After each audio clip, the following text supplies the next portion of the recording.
Ivavaka sikariavana. Ry Jesosy Kristy tompo sy mpamonjy anay io fifaliana lehibe ho anay ny ahafahany miona eto ankehitriny. Ary indrindra moa amin'ny toerana kalamanjana zay no miona dia mahatsiary mihoatra ny amin'ny fotoana hafa ny fahamarinany teninao manao hoe na aiza no iangonany roa na telo amin'ny anarako dia ofovoany aho. Ako dia mino ny fanatrihanao eto amin'ity toerana kalamanjana ity izahay. Satria noho ny anaranao, noho ny aminao, noho ny amin'ny fiangonanao, noho ny amin'ny asanao no ianana menakavy eto ho voninahitra ao. Dia mitodika aminao ny saina sy ny fomam-pananay, ianao Jesosy Kristy izay lohan'ny fiangonana sady tompony, ary ny ekenay ho tompo sy Andriamanitra koa. Dia mitodika aminao zahay, manolotra anao ny haja sy ny voninahitra rehetra mendrika anao, satria ianao irery ihany moa ny tompo, fa izay rehetra dia mpanompo avokoa. Koa indreto zay manaja anao, ary eto anatrehanao koa mba hianatra aminao indray. Amin'izay rehetra iarahanay manatanteraka ny asa tianao ho tanterahan'ny fiangonanao, ho vavolombelon'ny fitiavanao sy ny famonjenao. Koa dia mitarianay amin'ny fanahinao masina, ilay fanahin'ny fahamarinana, mba ho voninahitra ny zavatra rehetra. Ary reto mpanomponao reto izay nantsonao amin'izao anjara fanompona mahatekona sy lolona izao, dia hampahirezy ny fahasoavanao anie, ka atsiaro aina vaovao indray, fifaliana vaovao, fahazavana vaovao, hoentina miverina ny toerana misy azy avy aoriana an'izao fotoana izao, mba hanatanteraka izay andrasanao aminy, amin'izay niantsonao sy ny fidiananao azy. Amin'ny anaranao Jesosy Kristy, ianao izay omem-boninahitra sy laza miaraka amin'ray sy ny fanahy masina, amin'ny taona rehetra mandrakizay, nanaovanay izany mivavaka izany. Amen. Dia fa miaraba siketra amina rano tompo ravana malala ho aminareo anie ny fiadanana. Rehefa miteny aho hoe ho aminareo ny fiadanana dia mamaly nareo ary ho aminao koa amen. Ho aminareo anie ny fiadanana. Raha misy tsy miteny ho aminareo anie ny fiadanana. Misy olona moa tsy miteny fa zahay mijereny tsara zay angamba voahitany. Dia gagy ianao. Ny fampianarana izay nangatahanao atao ravana malala dia teto ampianatanako ity. Nanomana taratasy ray ho an'ny fiangonana 520 aho, dia any nareo zany manamaro azy.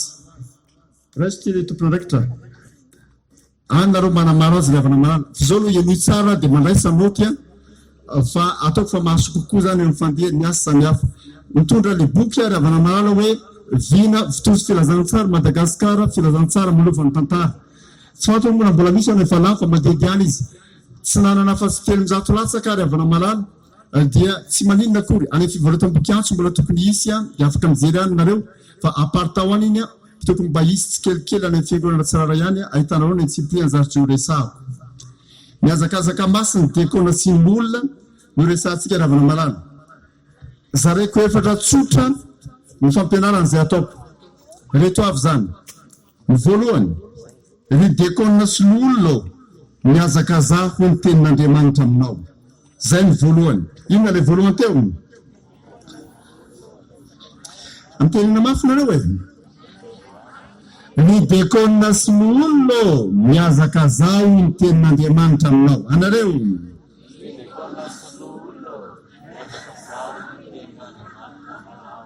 Zay ny voalohany. Faharoa, ry dekona sy ny olona andao hiara-miazakazaka fa FJKM ianao. Inona faharoa?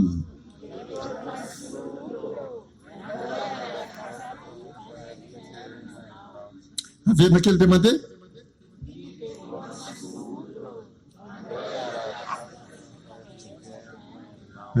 Miahy zany ny tena tiako atao mitsy tena mampiteny anareo. Nareo manjary foana sy nareo miteny eto, nareo tsy teny. Mba miteny nareo. Alefa, ry dekona sy ny olona andao hiara-miazakazaka fa FJKM ianao. Averina?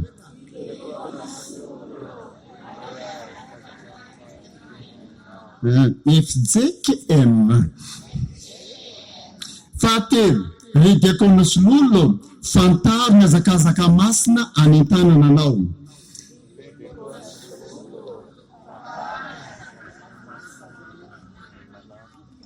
Averina trano voalohany loary. Inona le voalohany teo? Ry dekona sy ny olona miazakazaho ny tenin'Andriamanitra aminao. Anareo?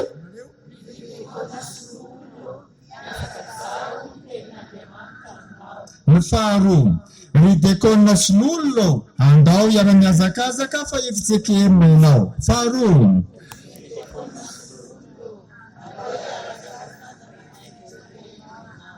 fahatelo, ry dekona sy n'olona fantaro ny azakazaka masina any an-tanana anao.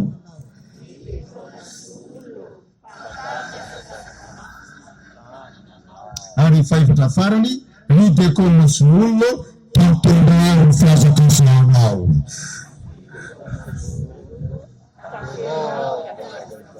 Atao mipetroka tsara mihitsy ny farany. Misy aloha telo?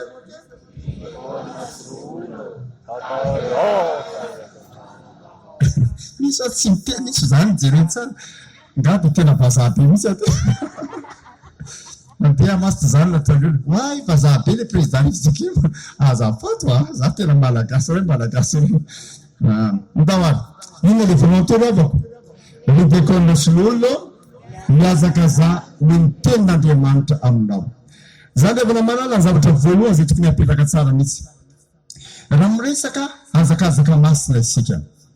Izany azakazaka masina zany dia ny tenin'Andriamanitra no manentana antsika amin'ny tanteraka izany. Ny fiangonana Efitsekely maravana malala dia fiangonana réformé. Ary ao anatin'ny tarazon'ny fiangonana réformé nateraky ny réformation rehetra dia ny tenin'Andriamanitra no tenin'Andriamanitra ihany ny orena ny asan'ny fiangonana. Tsy eritreritryolombelona, tsy fikasan'olombelona, tsy fanapahan-kevitr'olombelona fotsiny fa tena ny tenin'Andriamanitra no mibaiko antsika. Entanitsika zany zao miresaka ny amin'ny hoe azakazaka masina ny olona sy ny dekona dia satria ny tenin'Andriamanitra no manentana antsika amin'izany. Amin'ny anareo tenin'Andriamanitra telo aho mba tsy resako ny hafa satria matevina be zany raha anaovana fiarahamandiky ny soatra masina fampianarana ray manontolo fa amin'ny anareo teny telo aho. Korinthianina voalohany toko fahasivy. Korinthianina voalohany toko fahasivy. Andininy fa efatra amby roapolo hatramin'ny andininy fahafito amby roapolo. Korinthianina voalohany toko fahasivy. Andininy fa efatra amby roapolo hatramin'ny andininy fahafito amby roapolo. Dia sokafo ny baibolinareo raha avy namanala dia andao vakiny. Korinthianina voalohany toko fahasivy andininy fa efatra amby roapolo fito amby roapolo. Za zany tsy karazan'ilay olona mihitsy rehefa mampianatra hoe rehefa tonga any an-trano dia vakio izakolo namaky io. Rehefa tonga any an-trano ianao efa inona no karaha pisy ny tseretra aza fampiasana velatsy eto. Zay tokony vakina dia andao vakina eto. Korinthianina voalohany toko fahasivy efatra amby roapolo fito amby roapolo. Zay mahita dia miaraka mamaky amiko raha afaka mamaky teny. Amin'ny anaran'i Jesosy manao hoe tsy fantatrareo va fa izay miazakazaka ao amin'ny tany fiazakazana dia samy miazakazaka avokoa. Nefa ny iray ihany no mahazo ny loka miazakaza toy izany mba hahazonareo. Ary ny mpiazakazaka rehetra dia mahony tena amin'ny zavatra rehetra. Kanefa ireny dia mitady sarotry voninahitra mety oloha ihany fa isika kosa ny tsy mety oloha. Raha izao ary dia miazakazaka nefa tsy toy ny manao kitoto ary mamely totondry aho nefa tsy toy ny mamelon-drivotra fa asiako mafy ny tenako mangana ka andevoziko fandrao na dia efa nitovy tamin'ny sasany aza dia ho lavina kosa ny tenako. Mazava raha vana malala ny tenin'Andriamanitra. Ny tenin'Andriamanitra miazakaza toy izany koa ny tenin'Andriamanitra ny andininy fa efatra amby roapolo. I Paoly moa zany no nitena zany ary satria tsisy Paoly andrasana intsony. Dia za zao ny tena amin'ireo miazakazako ianareo. Miazakazako ianareo raha vana malala. Izany ny tenin'Andriamanitra. Ary ny zavatra ambarany tenin'Andriamanitra eto dia zao manako hoe miazakazaka fa tsy mandeha fotsiny. Samy hafa ny miazakazaka sy mandeha raha vana malala. Ny olona mandeha dia mandeha ianao dia afaka mandeha milamina ianao. Fa ny olona miazakazaka dia olona manao ezaka manokana handeha aingana ary mitaky ezaka sy finiavana. Fandaniana herim-po sy herim-batana raha vana malala ny fiazakazana. Ary raha ny ezaka izany no iantsonantsika ho tanterahana riavana.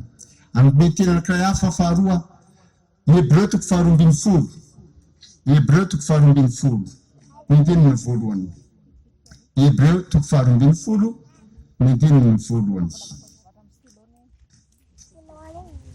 Hebreo toko faharoa ambin'ny folo. Ny andininy voalohany. Hitanao ve ny Hebreo nareo? Ndao azy, zay mahita dia miaraka mamaky amiko amin'ny anaran'i Jesosy. Koa amin'izany satria misy vavolombelona maro be toy izany manodidina antsika toy ny rahona dia aoka isika koa hanaisotra zay rehetra mitambesaka amintsika mba minota zay malaky mahazo antsika ary aoka isika hiazakazaka amin'ny faharetana amin'izao fiazakazana filokana napetraka eo anoloantsika izao.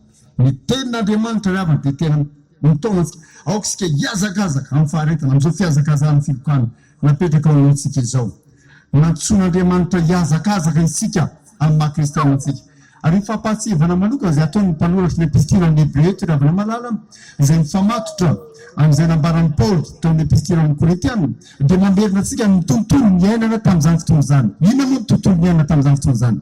Raha miresaka fiazakazan'ny Paoly dia fiazakazan'ny atleta no resan'ny Paoly. Ary mamela ilaza aminareo zavatra izay tsy fantatry olona betsaka fa ny lalao ambarantsika lalao olimpika ankehitriny dia nilovana avy amin'ny tarazo grika zay fantatry ny apôstôly Paoly tsara sy ny olona nanoratany tamin'izany fotoana izany. Ary mba azo miloha an-tsaina moa ry havana malala lehilahy ihany no manao hazakazaka io. Zao mitsika izany zao mahita ny lalao olimpika misy vehivavy fa tamin'izany fotoana izany lehilahy ihany. Ary ny lehilahy rehetra mandray anjara ny fiazakazana olimpika fanao grika io dia miboridana tanteraka. Tena miboridana tanteraka mihitsy. Zany no fanao. Ary zany nampatsivy ny mpanoratra ny epistilany Hebreo isoro daholo zay manavesavesatra anao mba azony manatanteraka izany fiazakazana zany. Ary antsoan'Andriamanitra lehibe zany ry havana malala ao anatin'ny fanatanterantsika izao hazakazaka masina izao dia antsoan'Andriamanitra inona ny zavatra manavesavesatra anao ao fa isoro daholo rehetrarehetra. Ny resaka kely santionany any faraparany any fa aloha lalovako fotsiny aloha izany texte zany. Ny farany ry havana malala dia andao raisina ny soratra nosoratan'i Paoly amin'izany ara-panahy Timoty faharoa. Timoty faharoa. Mandroso-kely avy amin'ny Hebreo zany aloha dia mandroso-kely takila vitsivitsy dia tonga amin'ny Timoty faharoa. Le teny malaza izay indrisy moa fa dia rehefa misy manjoro io no voatena torena. Timoty faharoa toko fahaefatra. Nefa Paoly mbola velona no teny io fa tsy Paoly maty akory. Timoty faharoa toko fahaefatra. Andininy fahafito. Andininy fahafito. Paoly mbola velona ho any manoratra io. Fa tsy hoe tany fiaraparan'ny Paoly akory. Timoty faharoa toko fahaefatra andininy fahafito. Izay mahita dia miaraka mamaky amiko amin'ny Jesosy hoe ahoana izy? Rehefa miady raha tsara aho, natanteraka ny fiazakazako aho, nitahiry ny fononao. Zany izy ry havana malala. Izany hoe antsoan'Andriamanitra isika amin'izao hazakazaka izao mba diazakazaka tokoa atanteraka izany. Iverina amin'izany rehefa tonga amin'ny hevitra fahaefatra farany. Ny tiako ambary zany zao fotsiny amin'izao voalohany izao. Raha miantso ny fiangonana manao hoe andaotsika ny hazakazaka masina dia tsy antso ny olona, tsy antso ny ambaratonga fotsiny izany fa antso ny tenin'Andriamanitra antsika koa ry havana malala. Zay voalohany. Hitra ny faharoa. Inona le faharoa toery havana? Inona le faharoa e?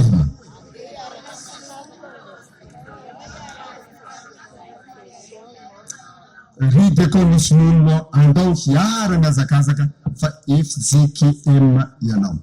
Eto zany ry havana malala dia hiditra amin'ny fanazavana tsara raha-drafitra. Zavatra telo mambarako.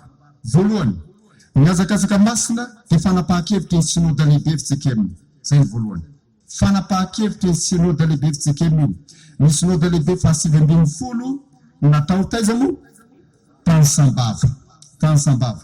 Tamin'ny volana Aogositra farany teo. Raha miresaka synody lehibe tsika ry havana malala dia tiako mampahatsiaro ireo fa ao amin'ny fitsipiky ny FJKM andininy 300 amin'ny fitsipika ampiasantsika ankehitriny zany. Izy fitsipika hivoaka vaovao mantsy zao efa vita ny fivorian'ny mpianatra foibe farany teo izay nijery ny texte farany vokatry ny synody. Ao amin'ny andininy fa 300 dia zao ny voalaza ao anatin'ny fitsipiky ny FJKM. Ny synody lehibe no ambaratonga andrafitra ambony indrindra ary ny fivoriany no ambaratonga mpitondrana ambony indrindra ato amin'ny FJKM. Tsara ny afantarantsika an'izany. Fa raha teneniny zany ny hazakazaka masina dia ny ambaratonga andrafitra ambony indrindra sy ny ambaratonga mpitondrana ambony indrindra atao amin'ny FJKM no napaka an'izany. Ary tsy misy olona mahazo manova ny fanapahan-kevitra zany synody lehibe zany na dia ny foan'ny FJKM mahazo ry havana malala. Tsisy.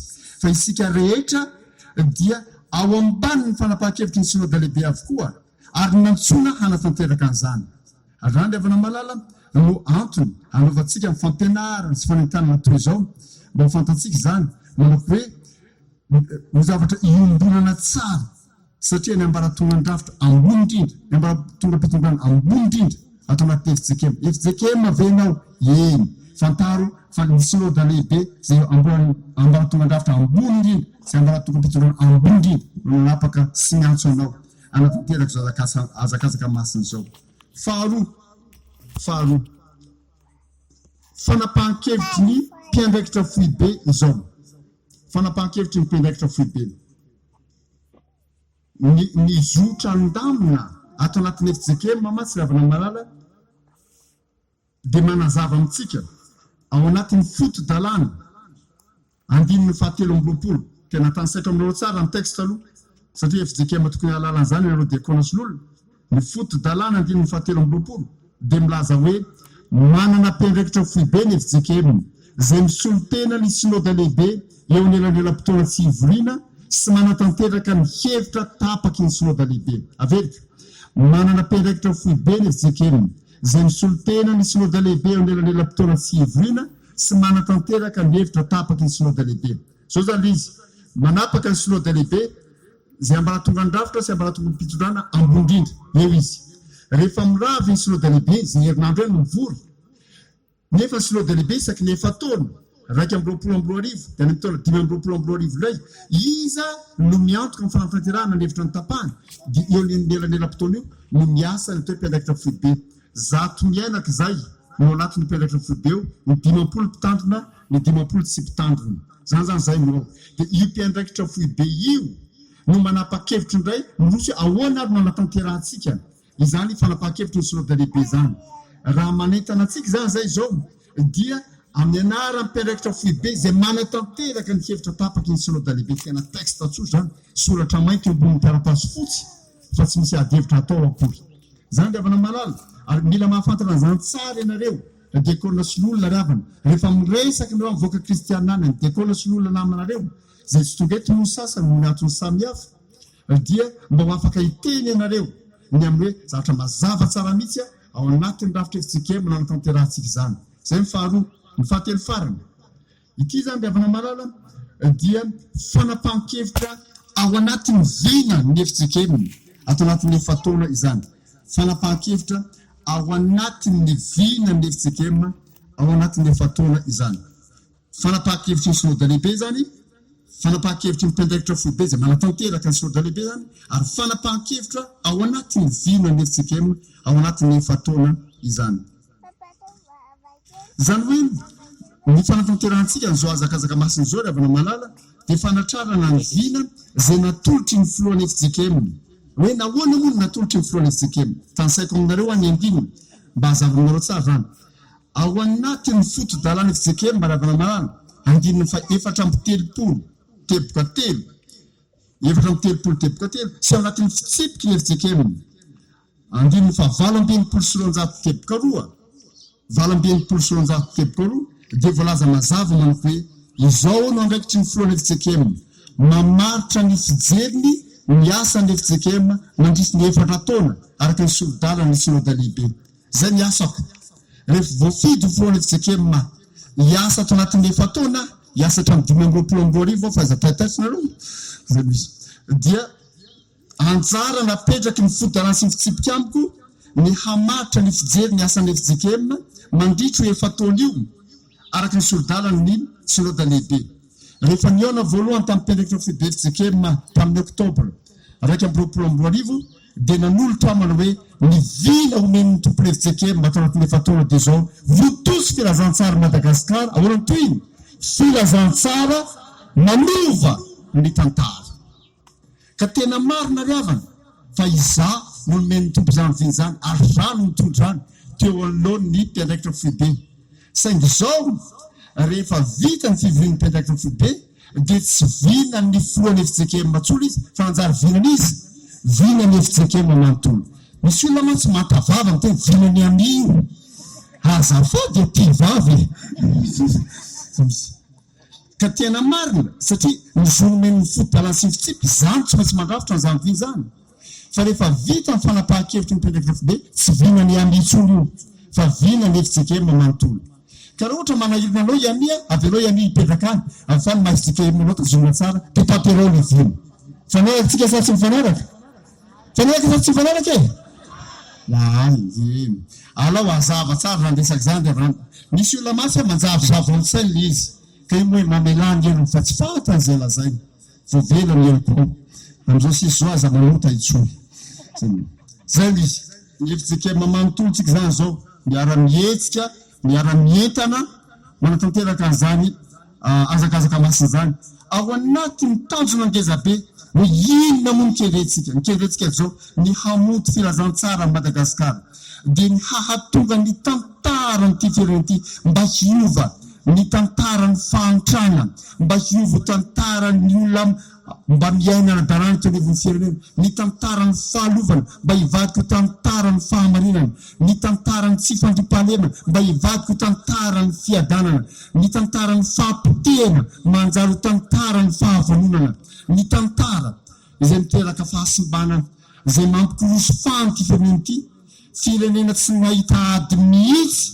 tao anatin'ny enimpolo taona nefa nisy mantra indrindra tao ambony tany zavatra tsy misy lazana izy afa-tsika Madagasikara ny tantara mahamenatra zany avana malala mba hiova izany tantara zany ary miditra ao anatin'izany asa zany tsika miara-miasa amin'Andriamanitra ny tompony tantara ary miazakazaka masina izay ataontsika ravana malala anazavana izy aho hoe inona natao rehefa avy eo dia hitanareo mbola hoe inona moa zavatra hiova ao anatin'izany tantara zany raha ohatra ka vona tokoa isika hiara-mietsika sy miara-miasa fa efijekema isika dia andao ary ravana malala mba andao re mazava aminao zany ny rafitra nome antivena ity mba hahafahanao tena mietsika mihitsy ny teny ahy zany miana tamin'ny président synodale araky nambaraka eo fa avy nanao fisindana teny mahatsinjo zay dia niresaka aminy hoe zay tsy mahita boky izy dia hoe le olonaka hoe ka ny mahatonga an'le boky tsy misy dia zao tsy ny efijekema reny ny mampiasa an'le boky io fa ny fiangonana hafa koa miazakazaka mividy an'izy azonareo moa zany zavatra any azany ny zavatra mitranga ety Madagasikara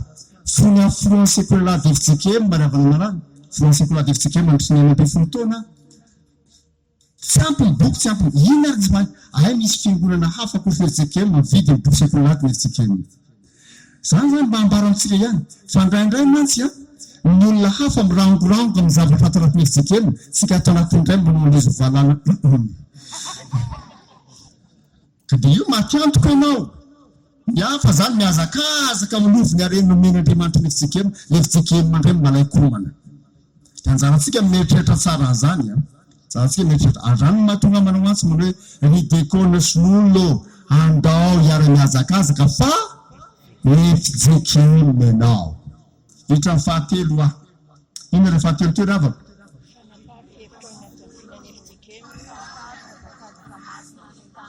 rehefa miterena mafy nareo ahy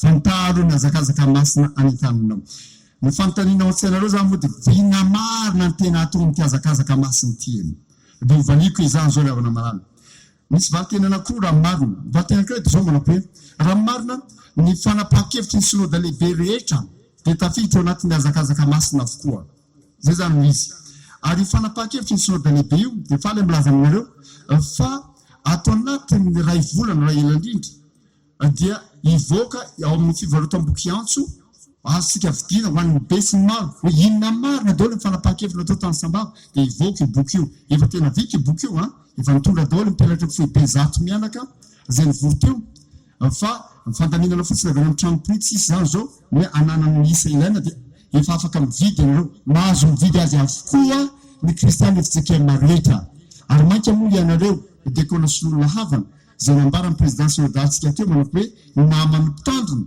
dia tokony anana zany fanapahan-kevitra ny synode lehibe zany mba hahita ireo fanapahan-kevitra lehibe sy maro izy ireo zay iarahantsika manatratra atao anatin'izao efa taona izao ny valiny voalohany zany hoe inona marina le azakazaka masina ny valiny voalohany dia zao mba hoe ny fanapahan-kevitra ny synode lehibe rehetra zay ny valiny voalohany fa ny valiny faharoa ravana malala dia ty misy azakazaka masina folo reto zay singaniko ampitaina manokana aminareo ampanana tsara ny hely ny voalohany tansaiko izy folo zany.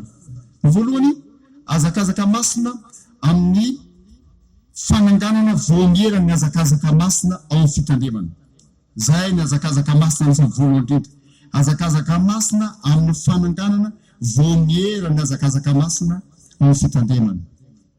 Ny antso natao zany zao manao hoe aoka ny fitandremana tsiraray avy hanangana ny voamierany azakazaka masina ao aminy. Efa natsangana reo zao samby tsy natsangana. Iza zao nefa manana voamierana azakazaka masina tsangana ny tany hitonatrehan'Andriamanitra sy ny fenofeitreretanao. Iza avy nareo zao nefa manana malalo misy any aminay tsangana ny tany atao.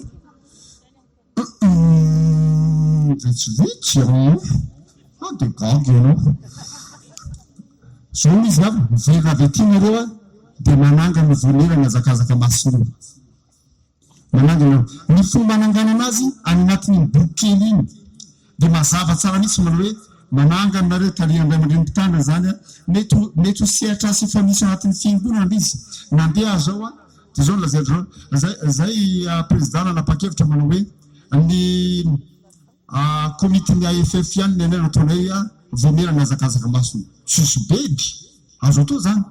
Mety any misehatra sasany manao hoe ny anay any brao an'ny FLD ny frasany fikambanany décoration'olona ihany nataonay voamierana azakazaka. Tsisy bedy. Nareo no manapa-kevitra ravana maro fa mila misy anatin'ny fitandremana rehetra io.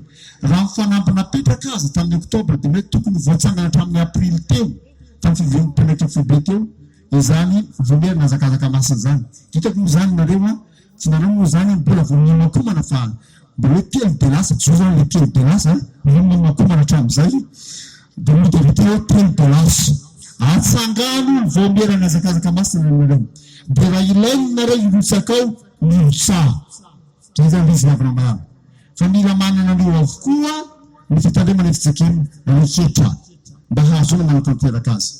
Ny amin'ny inona ny asany any anatin'ny boky kely iny ravana malala misy ny famaritana hoe rehetra avy zay tapahana tany ny synode lehibe. Le asa moa zany raha fitoniko aminareo zao fotsiny kely misy listiny azakazaka masina ao misy asa samihafa voatomana amin'izany ao de ny asa le voamierana azakazaka masina vakiny reo de mijery izy manao hoe eto amin'ity toerana misy antsika ty amin'ity fitandremana misy antsika inavy no azontsika atao amin'ireo de fantena amin'ireo zavatra azo atao de mitarika amin'ny fiangonana izy manatanteraka an'ireo asa azo atao ireo.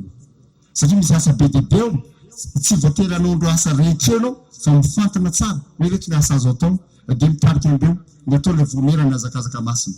Vakio any boky impelatany any izy. Zay ny voalohany. Azakazaka masina ny fanangana. Io zany zao mila mazakazaka nareo mila mazakazaka daholo nareo zany zao. Faharoa. Azakazaka masina, le azakazaka masina zany azo raha foizao hoe aintso raha ohatra amin'ny lava loatra.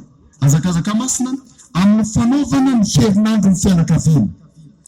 Azakazaka masina amin'ny fanaovana ny herinandro ny fianakaviana. Fanaovana ny herinandro ny fianakaviana. Zavatra lehibe ravana malala. Efitsika maravana malala de nahatsapa tsy voa zao fifatalohan zao fa raha tiatsika ny hanana fiangonana matanjaka sy mivelona marina amin'ny filovavon'Andriamanitra Kristy, raha tiatsika ny hanana firenena vanona sy fiarahamonina vanona tsy maintsy ny ankohonana ny tokantrano ny fianakaviana ny asana mafy. Inona ny antony?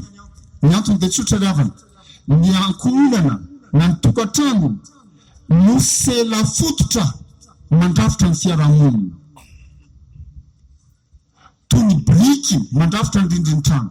Raha ny biriky tsiraray ny malemy dia hirodana ho azy ny rindrina. Fa raha ny biriky mandrafitra ny rindrina io mafy dia azo antoka ny rindrina. Azany ny zavatra mitanga ny zavatra izao ravana malala. Manomboka any amin'ny tokantrano ny fahampitehan'ny fiarahamonina. Ary fahampitehan'ny fiarahamonina tsy maintsy hiasan'ny fiangonana. Ary zany le resaka hoe fanovana ny tantara. Manao ny herinandro ny fianakaviana isika, zay tsy tokony hijanona ny herinandro fotsiny zany fa hiainana mandavan-taona amin'ny fanovozana terana.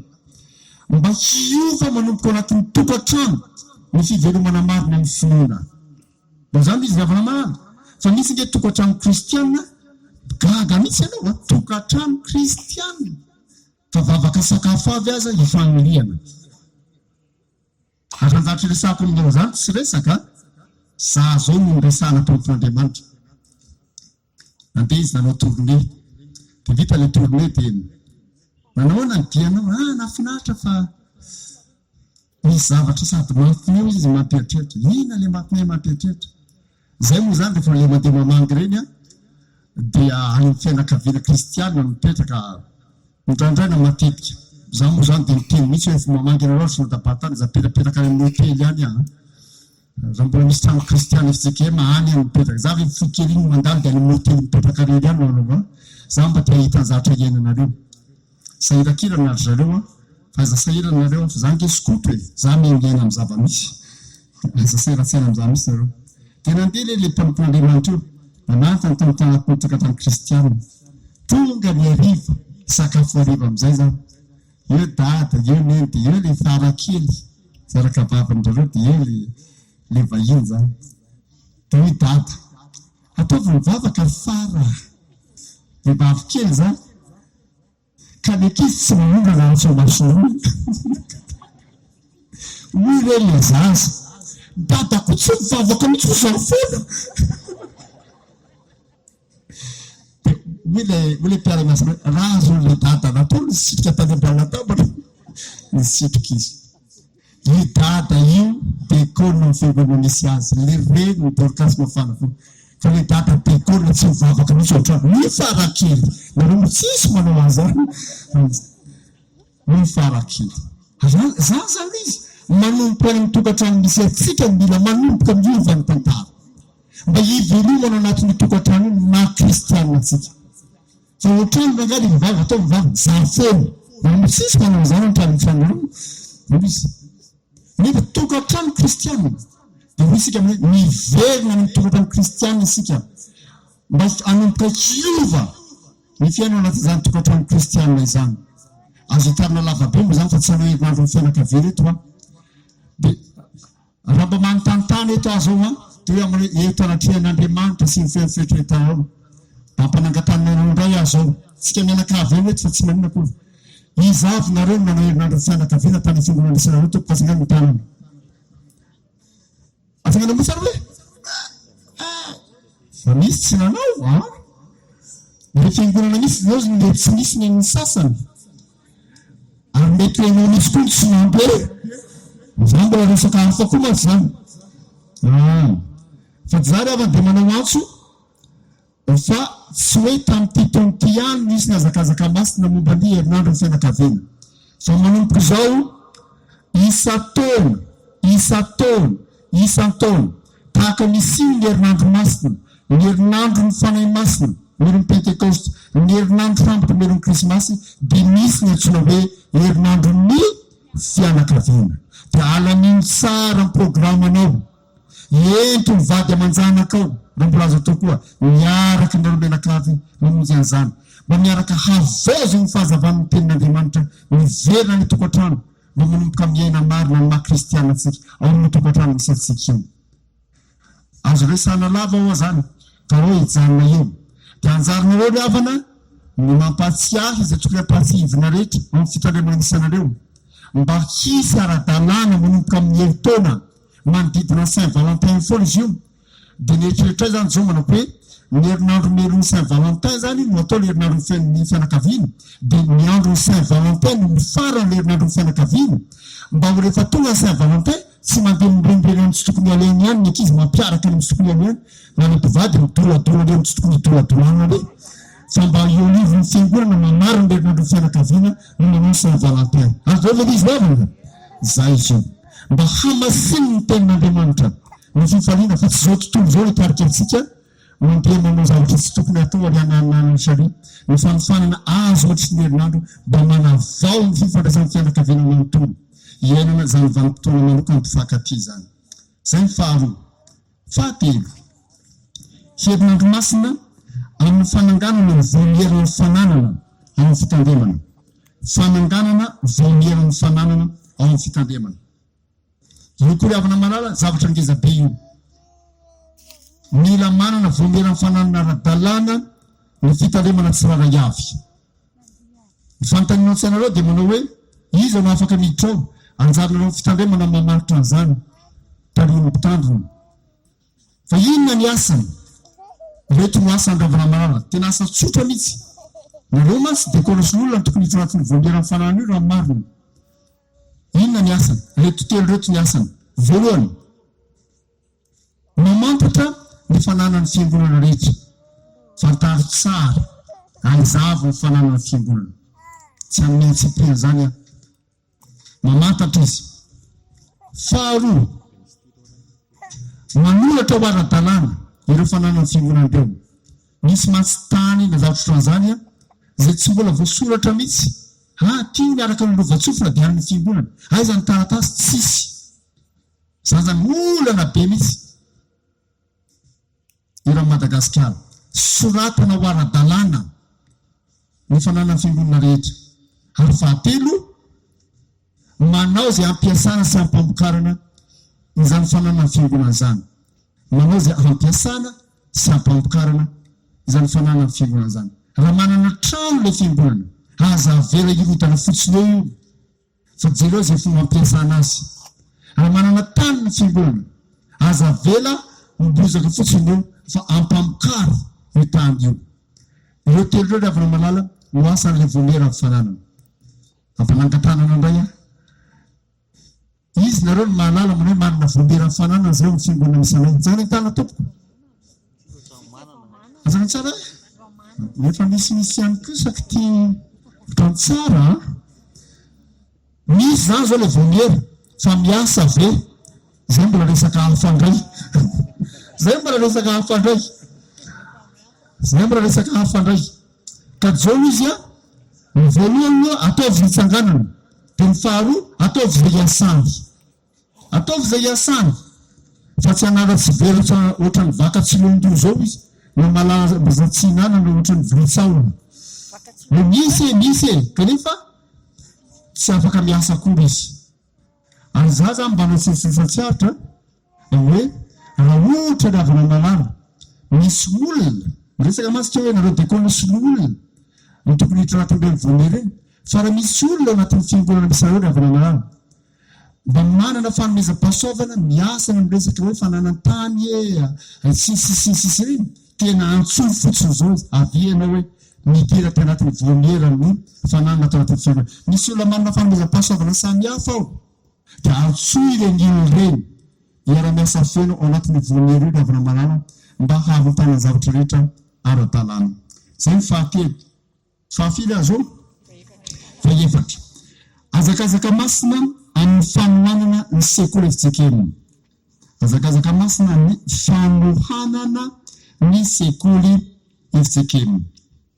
Ny amin'ity azakazaka masina ity ravina malala somary ho asika sy ny tokely reto zavatra efatra ireto. Misy efatra izy reto. Voalohany, fanorenana ny sekoly vaovao raiky ambin'ny folo amby zato. Ny vina izay nitapahany mpendraikitra foibe zany ny avana malala dia zao manako hoe hanorina sekoly raiky ambin'ny folo amby zato vaovao ny fitsekemina ato anatin'ny efataona. Ary rehefa nanolotra izany tamin'ny mpendraikitra foibe dia nilaza manao hoe tsy nofy atoandro akory ary tsy petatoky zany isa raiky ambin'ny folo amby zato zany. Fa zaho raha nanolotra izany aminareo dia manao kajy mazava. Kajy mazava. Ino moa zany kajy mazava zany? Misy synodam-paritany firy atao anatin'ny fitsekemina ny dekôrasion'olona avako. Firy ny synodam-paritany fitsekemina? 80. 80 synodam-paritany fitsekemina fa ny ray moa any ampitan-dranomasina. Firy rano eto Madagasikara? 70. 70 ny synodam-paritany eto Madagasikara. Raha reo synodam-paritany 70 reo no manorina sekoly iray avy isa-taona ao anatin'ny 3 taona. Izany hoe synodam-paritany iray manorina sekoly 3, ray amin'ity taona ity, ray amin'ny taona ho avy 2024, ray amin'ny taona 2024, dia ataovy ny kajy 70 ampitombona 3. Dia firy zay ravana raiky ambin'ny folo amby zato raha tadidinareo ny kajy ny anarana fontsika tedo.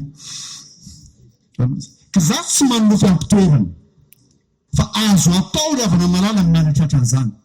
Ary azo milaza aminareo anisan'ny antom-bavaka moa iverenako resaka vavaka io hoe Jesosy taio re mba voatsangana ny sekoly raiky ambin'ny folo amby zato atao anatiny zao efa taony zao ka mba mahaorina sekoly telo esaky ny synodam-paritany farafakely za milaza aminareo fa ny synodam-paritany mananjary-pangalanana fotsiny zo za miresaka aminareo zao nefa nahaorina sekoly fito ambin'ny folo vaovao fito ambin'ny folo telo nandrasana taminy fito ambin'ny folo ny vitany ny olona nge miazakazaky ianao no mipetraka io fa izy nge miazakazaky arano izy ravana marano za zany moantso za zany mino amin'ny anaran'i Jesosy fa tratra nisy raiky ambin'ny folo amby zato ary oarana io tahaka an'izay nataon'Andriamanitra tamintsika tamin'ny fepitoam-piasana voalohany iny tamin'ny fepitoam-piasana voalohany iny mihitsy rehefa niresaka izy tsika hoe tamin'ny profeta NFF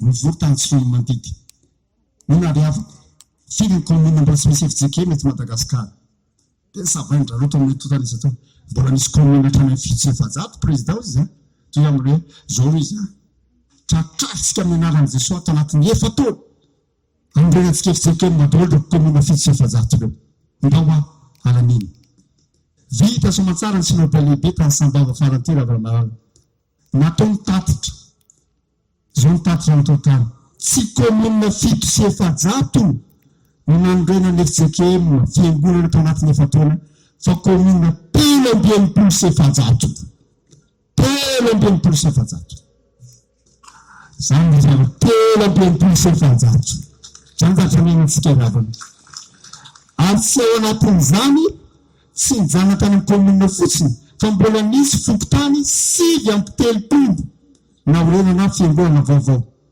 ankoatran'izany ny naorina tany amin'ny région tany Frantsa ny naorina nandehanako tany Seychelles ny naorina tany Como tany Moroni zany ange ny asan'Andriamanitra tany fiangonana zany ny asan'Andriamanitra ma FJK manao fa ndraindray mantsy le FJK miverina fa dia ahona loatra zany nge izy io e azany lazako aminao manako hoe raha nanome isa teo amin'ny peratra foibe raiky ambin'ny folo amby zato ny sekola olona za efa mino fa rehefa tapo ty efa tonty tsy raiky ambin'ny folo amby zato akory ao fa tsy maintsy singara aloha vo tsy lasa akory ny taona voalohany dia fito ambin'ny folo ny vitany synodam-paritany ankiray nandasa lamorona telo dahoana ny sinoana am'izany tany fivoriana arako tamin'ny président synodal teo dia nilaza tamin'ireo président président izy zay efa naorona dimy ahoana rangaha teo dimy telopolo izy nandasa lamorona telo tsy atao koa dia nahavita dimy ry zareo ka io ravana malala za zany tsy antany hetsika sa tsy hetsika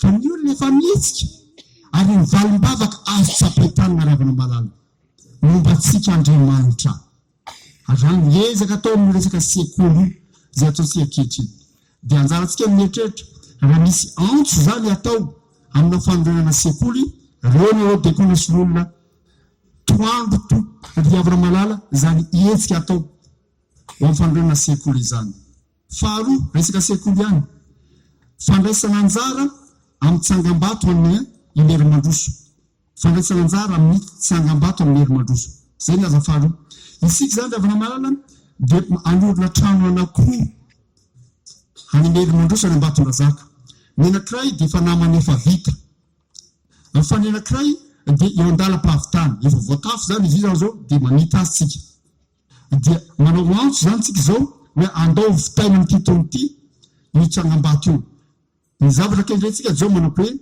hanorina karazana sekoly normaly ho an'ny mpampianatra ty amin'ny ambaratonga voalohany isika izany hoe mpampianatra zay ho tsara ofana ampianatra ty amin'ny ambaratonga fototra ho an'ny sekoly FJK fa rehefa tsara ny fototra dia miakatra tsikelikely zany fahatsarana zany ravana malala manantsika ny antsoina hoe EFRP ao Antananarivo saingy ny EFRP dia ho an'ny ambaratonga faharoa fa tokony hanomboka any amin'ny fototra nefa izy io mba hahatsara fototra ny fampianarana sy ny fanabeazana zay atao eo andalam-pamitana zany trano zany tsika rehefa mba tonga any aminareo mifanetarana hoe andao re mba mifanometanana dia manome zany fifaliana ravana malala fa mierikerika mahatondra-drano fahatelo fanokanana ny roa isan-jato fanokanana ny roa isan-jato ahoana moa zany ny synode lehibe FJK maravana malala dia nanapaka fa ao amin'ny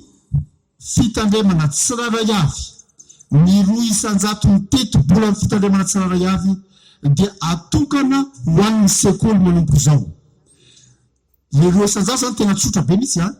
Raha ariary 100 miteti-bolanareo anatin'ny taona ray dia ny ariary 2 amin'ny ariary 100 io alefaso ho an'ny sekoly.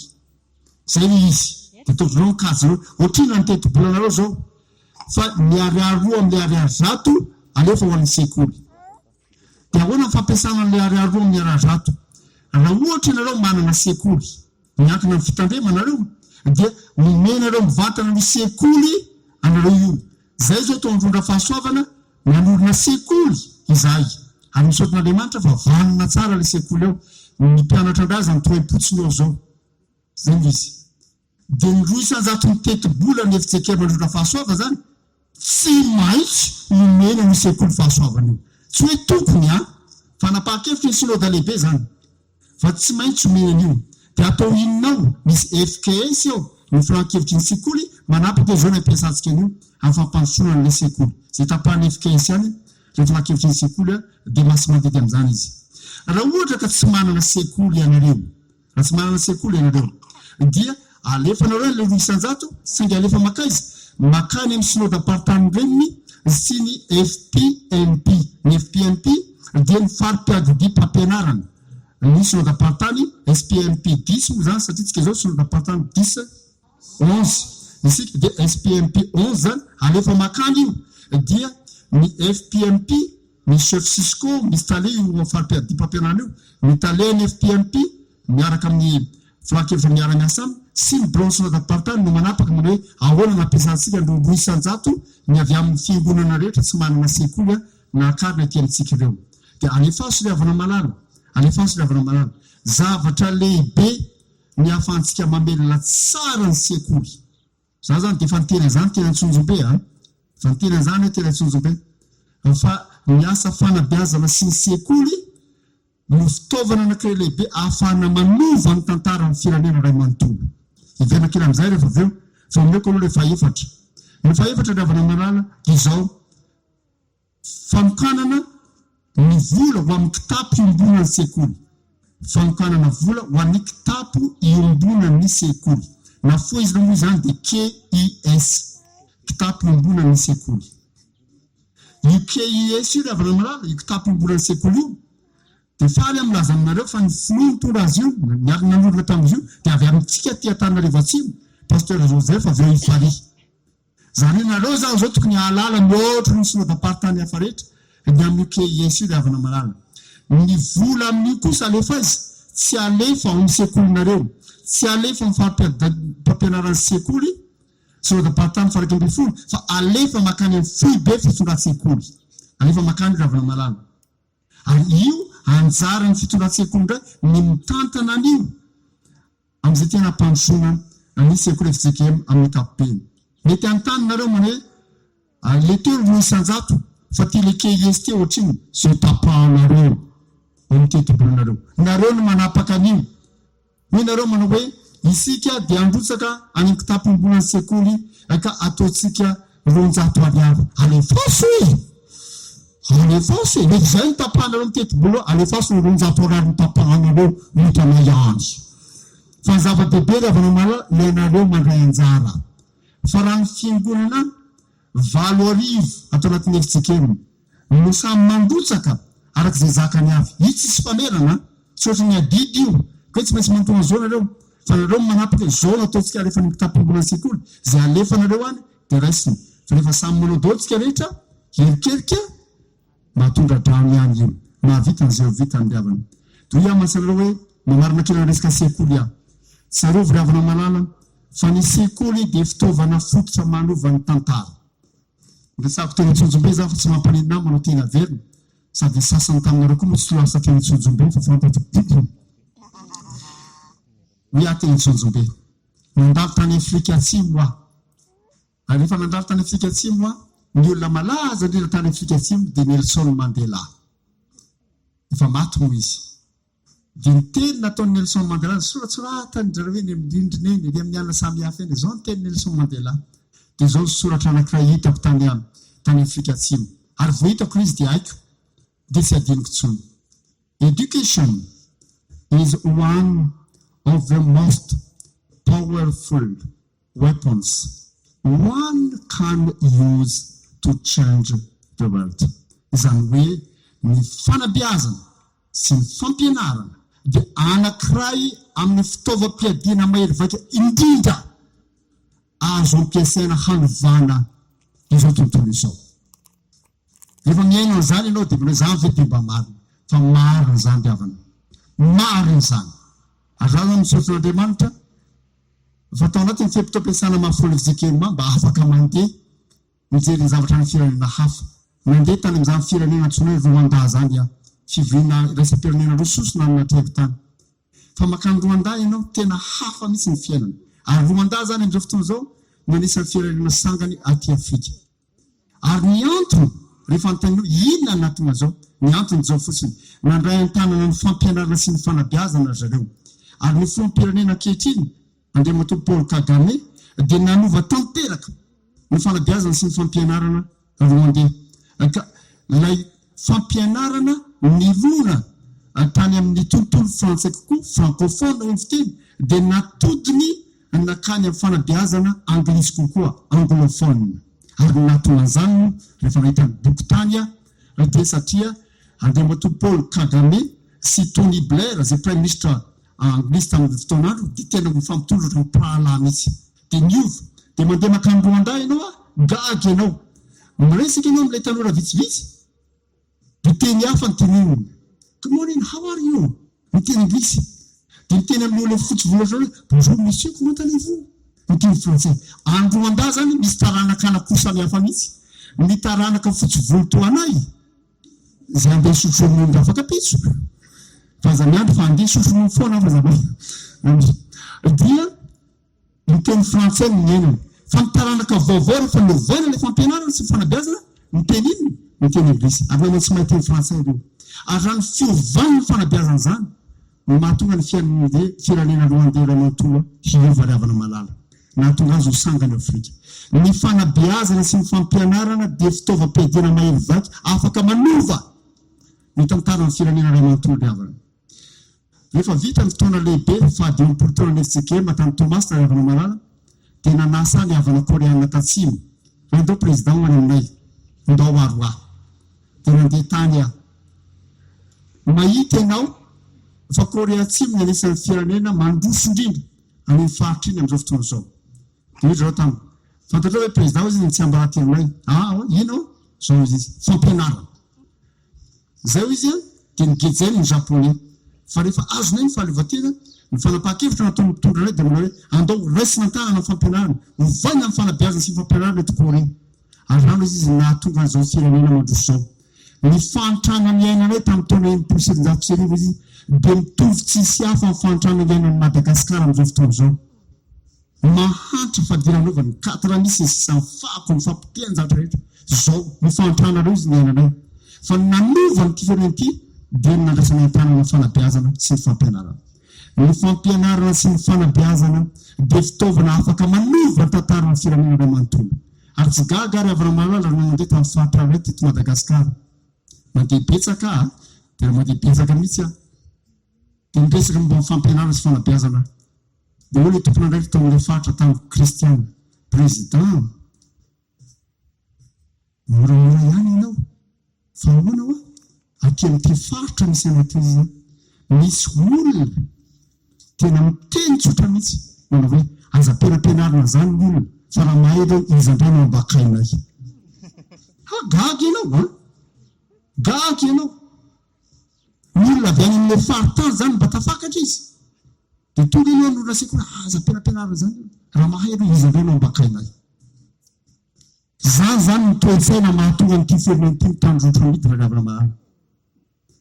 Ny olona lasa tsy te hamela ny hafa hiakatra fa tsisy ho ambakain'olo. Ary tsika raha teo tsy miraiky fotrany zavatra mandeha ho azy amintsika na tsy mandeha azy ny sekoly. Fotoana tokony foazana izao ravina malala. Fotoana tokony foazana izao. Afaka manova ny tantara Madagasikara isika. Raha volona hanome marina ny helintsika sy ny finiavantsika ny fitaovana ampiaratantsika amin'ny renina sekoly araka ny tokony ho izy. vonona sa tsy vonona dia ndahanary havana manana sekolinareo vono mitsaro sekoly io tsy manana sekolinareo alefaso ny anjaranareo ravina marana amelomana sekoly hafa afaka manomana sekoly eo mitoerana misy reo manorena tompoko manorena sekoly ianareo fa ny sekoly ny alohan'ny fiangonana teny tantarany difereny ty afaka manazava an'izany na avy aminareo koa fa nisy anjara tena mavesatra tokoa avy ny resaka momba ny sekoly zaza eny an-tany ny 5 taona fahatanjorako nampianarina teny université anatananarivo laloko teny fahatanjorako ary raha ngamba raha tsy pitana dia fa mpampianatra matianina mihitsy fa ino no tompony hoe mipetrara tsara fa miverena ty misy teny verina ty amin'ny fiangonana fa zava-dehibe ny sekoly avana malala zava-dehibe ny sekoly ny mampalahelo zao tsy tonga saina mihitsy nareo voaka kristianina ny amin'ny lanjan'ny sekoly io tany mitoerana anakira anorina sekoly le paster dia hoy ny fiangonana tany ataovy ranonao paster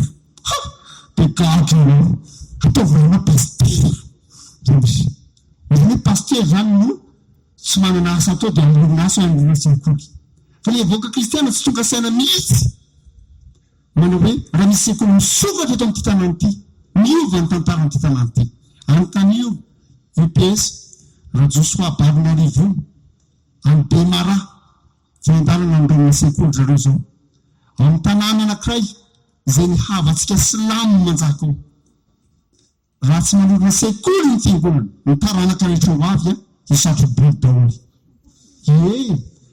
zany nge le tsy takatra reo voaka an'Andriamanitra nareo miaratsina manao nareo amin'ny ankapobeny tsy tonga saina mihitsy ohatrany hoe zay zany aty amin'ny fitsondrana ohatrany olona sampo zay iny ary maimaiky andro président olona sekoly ana zany iny rehefa maty ambolotsarony eritsekema ihany hoe misy filohan'ny eritsekema anankiray tokony ady amin'ny fandroana sekoly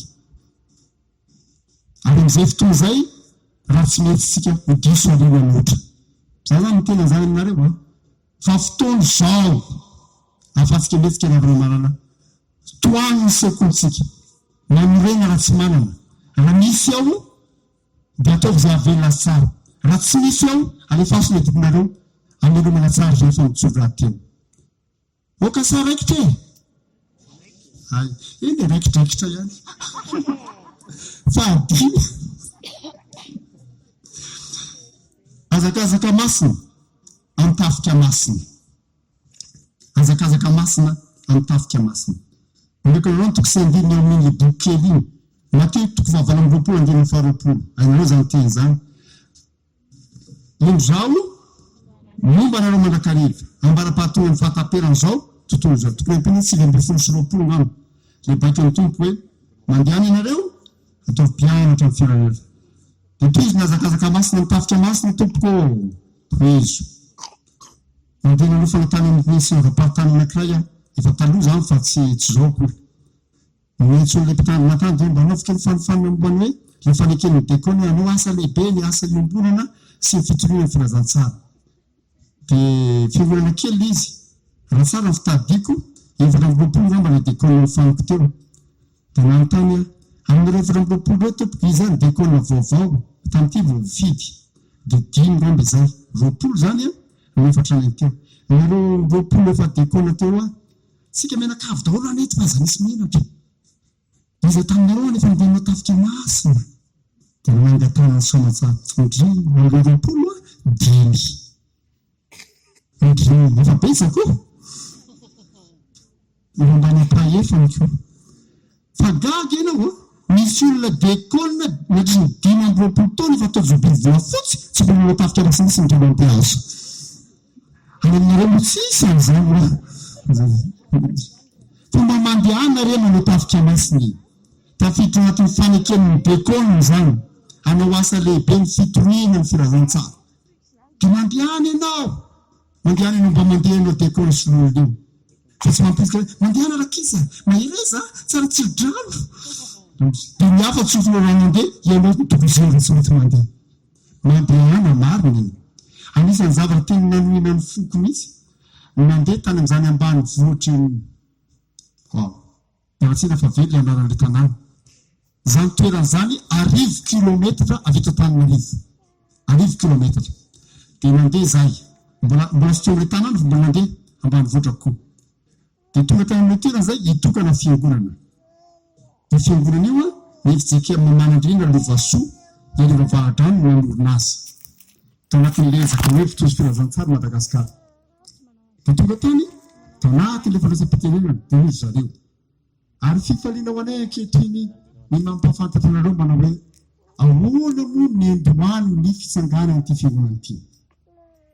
Dia nambara manao hoe nanofina misionera nefijekea ary nanatrika eto ireo misionera anankiroa ny raha nataty namaky ray aman'olona zany. Nitsangana avy any ilay olona tsy risoa raha natoa anankiroa efa fotsy voatanteraka no nandeha tandratra hoe nakoda oda izany nitory ny firazantsary nampiraha ny fiangonana. Azany ny zavatra mampieritreritra izany hoe ny fotsy voa tokoa ngamba rehefa misotro ronono ka matanjaka afaka mandeha mandeha fitafika ambasandreo fa gaga ianao a tena gaga ianao. Eny tana président izy zay raha vavo izy tonga voalohany taty nanao tafika masina teto ary tany nanonganana an'ilay fiangonana fijekeny io mba fantatrareo ny olona nanome an'ilay tany havana katolika. Niasa zany izy raha vavo nanao tafika masina teto trano namory olona sisisy. Dia izy tsy nanavaka fa ndeteziny daholo ny olona rehetra amin'ilay tanàna. Faly havana katolika misaotra n'Andriamanitra misaotra nareo ilay tompo mamangy anay mampahira anay. Ahoana anorina fiangonana zay tompo. Dia hoe ilay katolika manao hoe anorina fiangonana ireo za manana tany manana tokotany zay manana tokotany io ny tokotaniko. Dia tonga tao ilay rangahy katolika izy tsy mifidy fijekemina fa ny tokotany nomeno an'ilay fijekemina. Zany no mampieritreritra ny olona hafa aza maneo ny fijekemina. Ny sasany ny tany indray lehibe amin'ny fijekemina. Ny tsisy manao zany zany izy. Dia gaga ianao a iny amin'ny tany any atotany any fijekemina ranona amin'ny zany dia gaga mihitsy ianao. Ny olona hafa aza maneo ny tany indray ny trano fijekemina. Dia rehetra menakavy eny rehetra menakavy mandehana manao tafika masina mandray sanjara amin'izay endrika rehetra ahafahana mandray anjara ravana malala fa azakazaka masina tohizatsika io mbola manotsika ravana malala fa mbola be dia be ny toerana mbola ilana izany. Fa enina azakazaka masina ho an'ny olona mila vonjy. Azagaga nareo nivaky kely ny voambolana amin'ny taratasy ho azonareo any fa manao fokely resaka azakazaka masina ho an'ny olona mila vonjy. Liko Jakoba toko voalohany 7:20. Aleo sokafana kely ny Baiboly.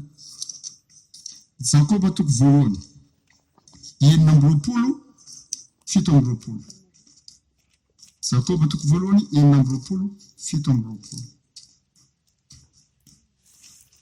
Azakazaka masina ho an'ny olona mila vonjy. Jakoba toko voalohany 7:20. Hita ve ny Jakoba anao ry avana? Matoka efa misy Jakoba daholo ny Baiboly rehetra. Hita ho azy zay mahita miaraka mamaky amiko aminaran'i Jesosy. Raha misy manao azy ho mpivavaka nefa tsy manehy ny vavany fa manekaka ny fony dia zava-poana ny fivavahana zany olona zany. Izao ny fivavahana madio sady tsy misy loto eo anatrehan'Andriamanitra ray. Nanino? Ny mamanga ny kambody sy ny mpitondra tena amin'ny fahoriany sy ny miaro ny tena tsisy petipetina avy amin'izao tontolo izao. Zany izy riavana. Ny fieverantsika ny olona mila vonjy manodidina antsika. Eto moa zany ny kambody sy ny mpitondra tena no resahany lokana fa azo hitariny zany ilay amin'ny matitoko 5:20. Ny amin'ny hoe tany tranomaizina dia novanginareo narary dia nitsabonareo tsy nanak-tafy dia nitafinareo sy ny sisa zay ambalanto. Ny fieverantsika mila vonjy riavana malala dia tena antso lehibe iantson'Andriamanitra antsika ankehitriny. Zao ny zavatra mitranga rehefa vita ilay rivo-doza Batsira iny dia nandeha midina zay namango ny havana tamin'ny Mananjary. Niona tamin'ny mpitondra fanjakana no famangina na mpomba fanajana tamin'ny mpitondra fanjakana tazany gouverneur ny chef district sy ny sisa.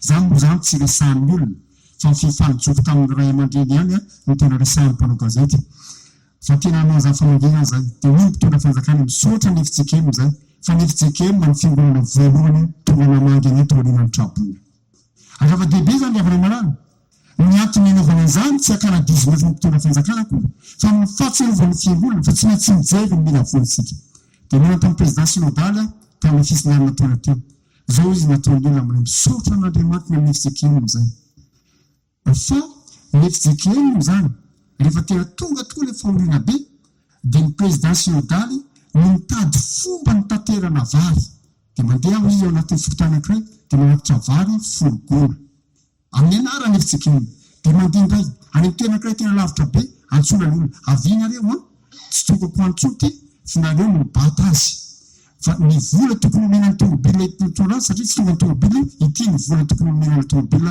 omena anareo dia mandeha misotra n'Andriamanitra efa vita ny fizarana nataon'ny fijekely ray volana toy akeona vao tonga ny hafa tsy teneko izy ny hafa fa ray volana taon'ny fijekely vao tonga ny hafa zany izy levana manano ary raha zavatra ataontsika zany raha mitaona anareo zay hevitra amin'ny mila vonjy tsy manefa manaova tompoko fa isika ty amin'ny fitarian'ny fijekely zany no zavatra ingenantsika ravana nanatitra vary atrany amin'ny zato gona tamin'ny fahatriny fijekely maravana manano ary nikendre fitsotratrarina dia any amin'ny toerana zay tsy tonga ny hafa le tsisy mpijery mihitsy mba voajery avokoa nivoaka malagasy satria malagasy ireo ary miezaka zany diavana miantsona antsika koa jereo zay ezaka tokony atao amin'ny mila vonjy manomboka ny toerana misy atsika tsy antsona ra-pahatany misy atsika manaraka fahafila zao efa maro anazy zany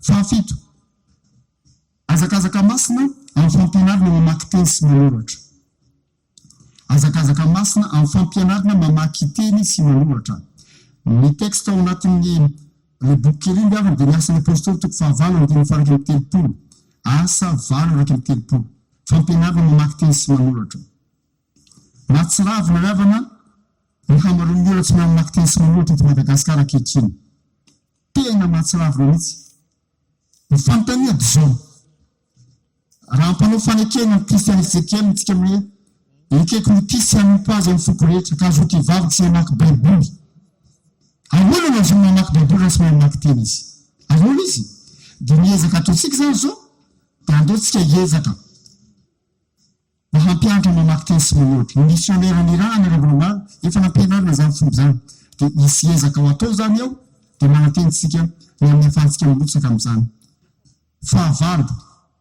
fahavalo azakazaka masina amin'ny fananganana fiarahamonina vanona azakazaka masina amin'ny fananganana fiarahamonina vanona rehefa vakena hoe ny boky kely iny ravana manano dia antsona ny fiangonana hieritreritra ny amin'izay firotsana ionovon'ny fiarahamonina hanovana io fiarahamonina io mba hahatonga zany fiarahamonina zany hivelara ny fiainan'ny olona ho aminy andray ohatra tsotra tany amin'ity tanàna anankiray ny rahana le mpitandrina mahantra le olona reo pastera fa manino ianareo tsy mamboly anana ohatra mifady zany fa tsy mety aty aminay zany reo pastera tany vanina be ko manina tsy amboly dia pastera ny voalohany mamboly anana to ny tanàna io no nitan'ny olona vanina be daholo ny volona ataon'ny pastera izay le tanàna ray manontolo vao manomboka ny ambolianana ary ray zany nandrasan'Andriamanitra zany le fananganana fiarahamonina vanona ovaina le izy vao miresaka zay sy PS bar narivo zay no mietsona azy PS bar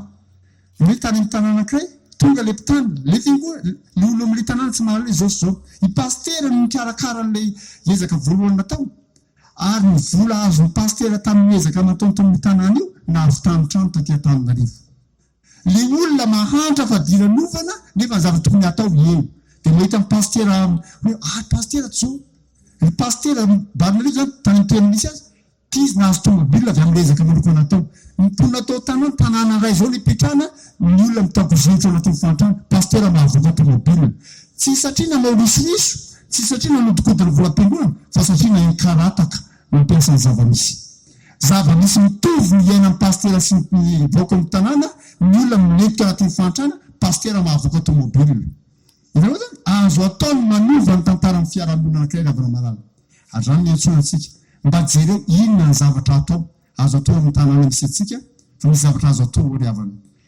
lava loatra raha hitariko nosony zay io fa aloha ano manaraka fahasivy azakazaka masina amin'ny tontolo iainana azakazaka masina amin'ny tontolo iainana somary fitinika an'izany rehefa mahazo ny polycope nareo somary lava kely ny soratrato azakazaka masina amin'ny tontolo iainana ny tanjonsika ravana marary zao manako hoe mba manana tontolo maitso sika anivon'ny fiangonana manana tontolo maitso sika anivon'ny sekoly zany lesy zany izy ravana marary mba jereo ny tokotany mpiangonana reo mba ataovy mba metimety am'izay re ravana mba manombola mba mamboa voninkazo mba mamboly zanakazo ny fiangonana rehetra vangiko ngo zany zao dia tondrako zanakazo anaiza dia mba manomboka mamboly nareo mambolena reo ravana marary resaka zavatra anankiray aminareo aza atao mbanafy fotoanareo zao misy boky anankiray ravana mantsony hoe ny fahantrana ara-tsaina mantsony anofana anay tany fitaneana misy anay zany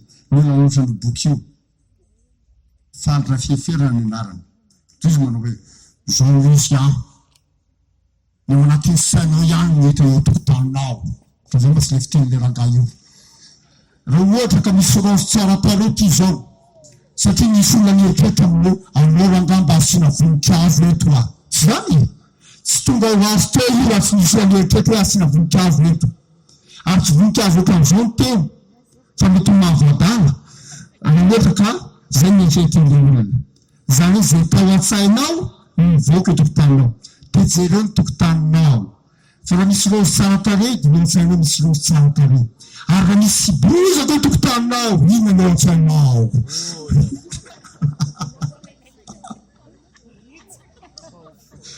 ka rehefa miverina avy ity hoe jereo ny tokotany mpiangonanareo dia inona daholo no atsentsika manakavo reto fa ovay ny tontolo ny fiangonana misy anao ovay ny tontolo ny sekoly misy anao ravana manano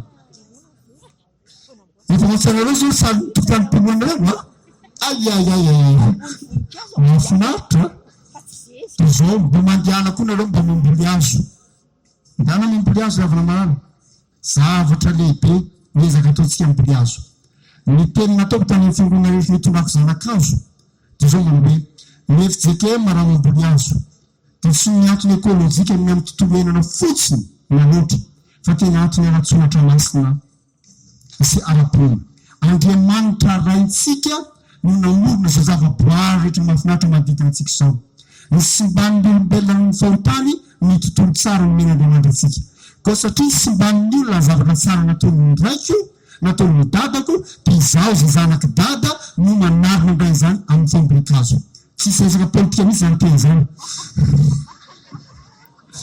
zany matsy mahadaladala ny sasany azonao moa zany noho ny amin'Andriamanitra raiky mpamorona no iasako mikajy ny tontolo iainana fa ny zavatra nataon'Andriamanitra raiky aza simbany sa zanany sary-piaro amin'izany dia mamboly azo ny fiangonana anehoana ny mahazanak'Andriamanitra azy hitoriana ny filazantsara amin'ny fahatsaran'Andriamanitra manao zavatra tsara tena endriky ny fitoriana ny filazantsara amin'ny fambolekazo izy taminareo rehefa mba nandeha namboly azo tamin'ny titonoty raha tsaka tany afaka namboly fa misy vetsivetsy kosa ko mba mandiana amin'izay mamboly azo amin'ny fotoana fambolekazo manaraka oka sa raikitra ihany ho azy ndao toy izako inona farany azakazaka masina amin'ny fiombonam-bavaka azakazaka masina amin'ny fiombonam-bavaka zay ny fahafolo azakazaka masina amin'ny fiombonam-bavaka amin'ny fiombonam-bavaka dia io fiombonam-bavaka io ravana malala no matetiky fahavarambin'ny folo andininy faharoapolo mampatsiaro antsika an'izany naizana azy ingonana rahatelo aminalako dia mivonya dia tena mivavaka tsika ka zao zany milamina FJKM iainantsika monko zao efa tantara miova ato anatin'ny FJKM zany a tsy nanao an'izany tsika hatramin'izay fa manao an'izany tsika manomboka zao ny FJKM rehetra raha mbola kristiany FJKM ianao raha mbola tokatrano kristiany FJKM misy anao isaky ny amin'ny 7 ora alina dia mivavaka avokoa ny tokatrano kristiany FJKM rehetra mpihina ny tele vonoina ny radio dia mivavaka rehefa tonga ny am'valo latsaka folo eo a de mba miafy avalo vavako de mandamina daholo mpiray trano a de miona de mivavaka. Inona nentina mibavaka? Misy trakotra kely momba mivavaka ny avana malala.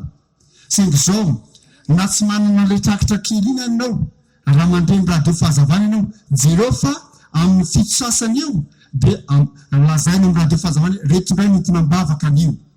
Raha ohatra hoe tsy mandray radio fahazavana, efa mahazo an'ity fanofanana ity zao ianao, ireo zavatra folo ny tanysaiko taminareo a azo nentina mibavaka.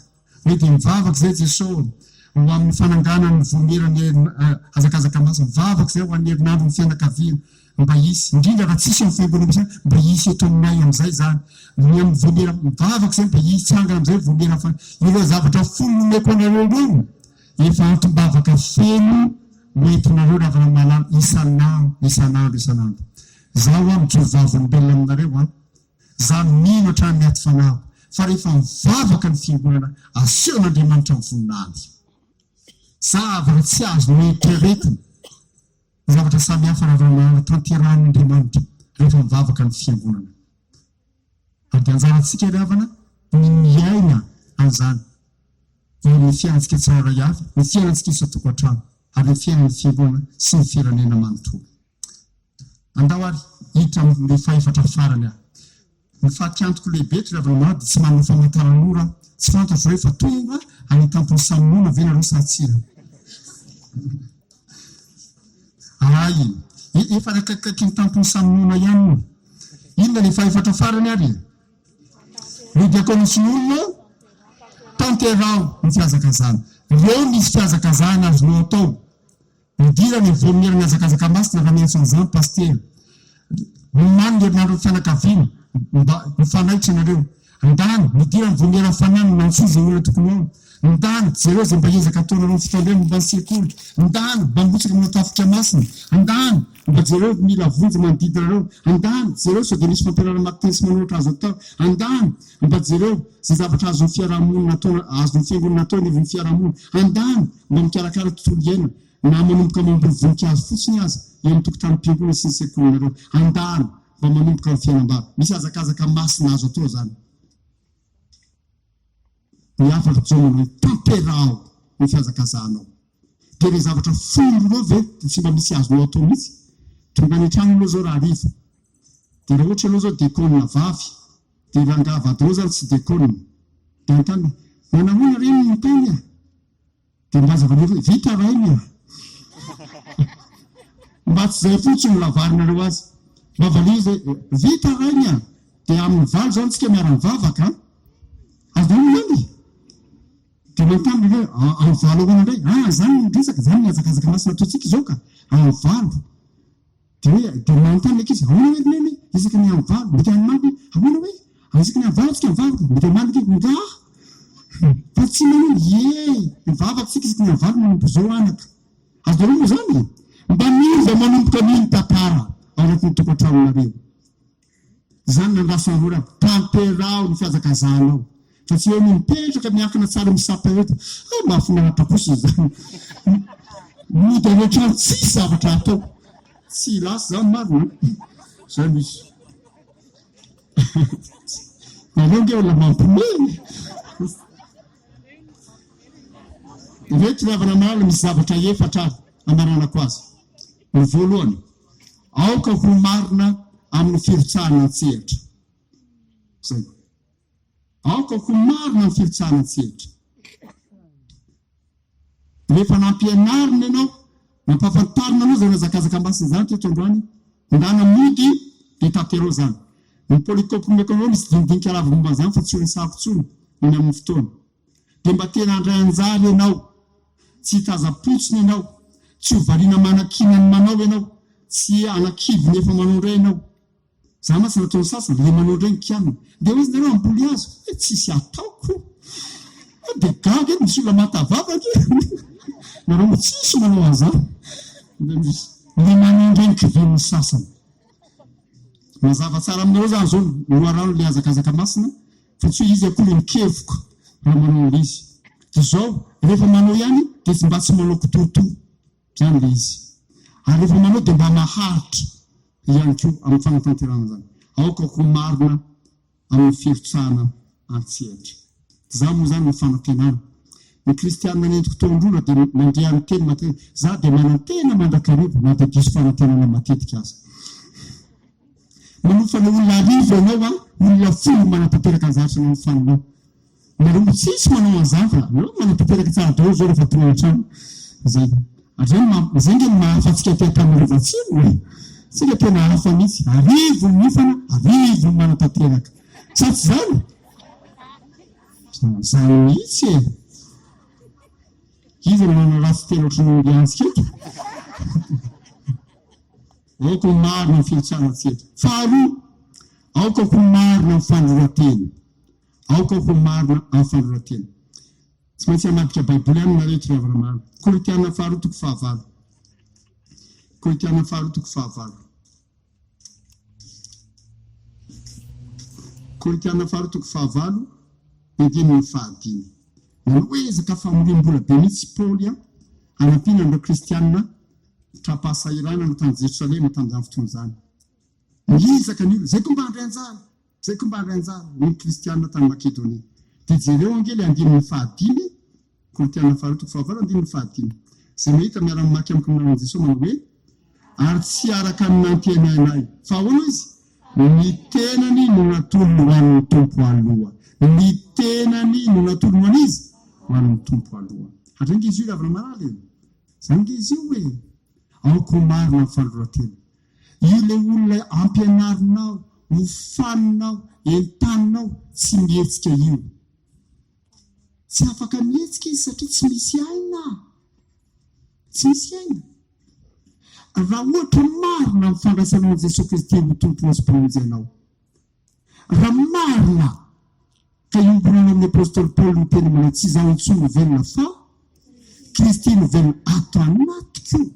Io Kristy velona ao anatinao io izay miteny maniny raiky miasa ary raha ko miasa mandrakaketry tsy afaka mipetraka ianao. Fa rehefa tsy ao Kristy ilay loharano kely hoentinao miasa. Mahazo manofana izay anofana, mahazo manentana izay anentana. Fa ianao tsy manana hery-tsanganana akory. Aleo le havana ny fanalehibe. Aoka marina amin'ny fandroratena. Mba ho tena marina ny faneketsika an'i Jesosy Kristy ho tompo. Mba tena marina ny faneketsika an'i Jesosy Kristy ho mpamonjy antsika.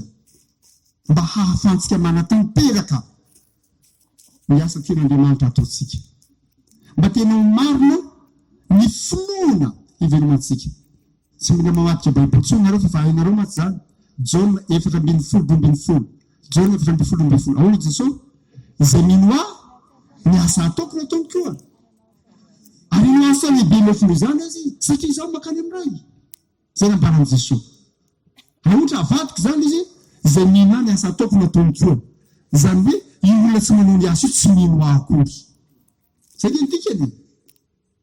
Ka na inona fampianarana, na inona fanentanana, na inona fanofanana atao aminao. Rehefa tsy Jesosy no ao, rehefa tsy marina ny finoanao vato be tsy hafa mihetsika ianao, fa tsy olombelona hafa mamindra. Dia samia havana mandiny tena tsara, samia mandiny tena tsara. Ary ny antony resana zany havana malalaka izao, za zany miteny zany matetika, ngamba ny olona mandeha amin'ny teny matetika, iteny hafa hoe za indray. Fa tena avery fo zao teny zao. Ny maha-kristianina atsika, ny mahatompona ndraikitra atsika atao anatin'ny fiangonana, ny mahizosizosy zao antsika atao anatin'ny fiangonana, tsy midika ho azy akory. Fa olona tena mino marina isika. Tsy midika ho azy akory. Fa tena zanak'Andriamanitra isika. Tsy midika ho azy akory. Fa tena olona teraka indray isika. Afaka mamaky ny soratra masinareo, tsy hanazava-zany lava, fa kinony Jaune 4:7, mahita anarana lehilahy anankiray ianareo. Docteur izy io, Nicodémosy. Nicodémosy, docteur de la loi, mpampiana-dalàna, docteur en théologie, fa tsy teraka indray. Tsy ny diplôme anananao zany, hoe zany anako na vita faculté, na vita master mihitsy, za docteur mihitsy, za professeur mihitsy. Tsy ny diplôme anao no mamaritra ho azy, fa olona teraka indray ianao. Atsy mitoerana misy anao koa hoe za mampirantsiny adriana satria mampirantsiny adriana za foroany fitsekemy za mpendraikitra febe za birao fitandremana za zao tsy mitoerana misy anao no mamaritra fonona teraka indray ianao. Mila mazava zany a, mila mazava zany revana marana fa ny maha-olona teraka indray antsika dia safidy mazava handray any Kristy eo amin'ny fiainantsika. Efa nataonao ve zany fanapaha-kevitra zany zany fanontaniana tokony retretina raha nandeha nio fanatany ambositra rao lesona tamin'ny fanofanana dekorona tany zany tany amatsy nahita zany lesona lehibe fa natao zany fa mila miverina amin'izany mandrakarivotsika. Raha ohatra ka miampita kely aho amin'ny texte anankiray tena mba mampieritreritra lalina ny jaune toko fahaenina filazantsara jaune toko fahaenina ny andininy roa farany amin'io dia milaza manao hoe hoy Jesosy ny anankiray aminareo dia devoly. Avadio baibolnareo ahitana zany so dia vereo fa milaza an-kano eto jaune toko fahaenina jaune toko fahaenina ny andininy fahafitopolo sy raika amin'ny fitopolo zay mahita dia miaraka mamaky amiko minarany tony ndao ary ahoana izy Jesosy namaly azy hoe tsy izaho va no mifidy anareo 12 lahy nefa ny anankiray aminareo aza be ny ray aminareo be devoly. Fa izy nilaza ny Jodasy zanaky Simon Iskariota fa izy io no ilay efa marika azy nefa isany 12 lahy. Azonareo moa zany apôstôly nefa devoly, olona miara-mihinana manta sy masaka amin'ny Jesosy nefa devoly, olona niara-nandeha tamin'i Jesosy 3 taona faravakely nefa devoly. Jesosy no milaza zany raha zany nga malaza zany voatoraka voatsapainoa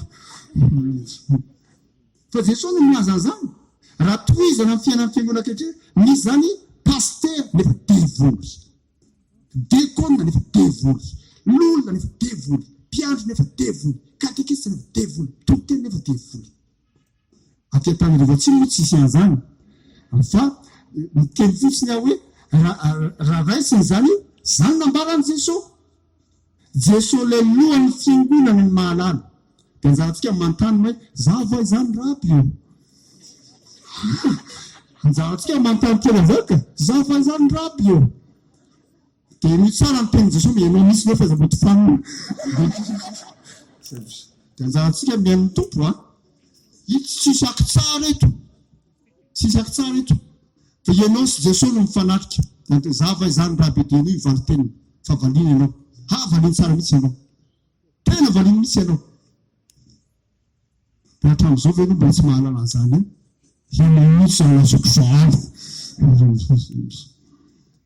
zany misy ravana mana azany zany mahatonga hoe mbaoka ireo marina amin'ny fandrorateny fa ny toerana misy antsika ny ndraikitra tazonantsika tsy mamaritra ny maha-olom-bavojo ny mahazanak'Andriamanitra ny maha-olona teraka indray ny maha-olona mino marina antsika tsirairay avy akisao any tanteraka daholo ny diplomanao hoe ny toerana misy anao ny titre entinao hoe fa mipetraha eo anatrihan'i Jesosy Kristy ianao ahoana ny fahalalana amin'ny tenako. Jesosy dia nijery azy 12 lahy no mianaka anao devoly. Za moa no teny tamin'ny mpianatra tany amin'ny fakulté rehetrereta anaka ho aho ohatra mba mampieritreritra fotsiny izy hoe 12 lahy dia anankiray devoly. Raha misy 4 zany ohatra misy 2 devoly dia raha misy 9 zany ohatra misy 3 devoly dia misy 4 zao tsika dekolinato ny apôstôly zany fa tsisy an'izany mihitsy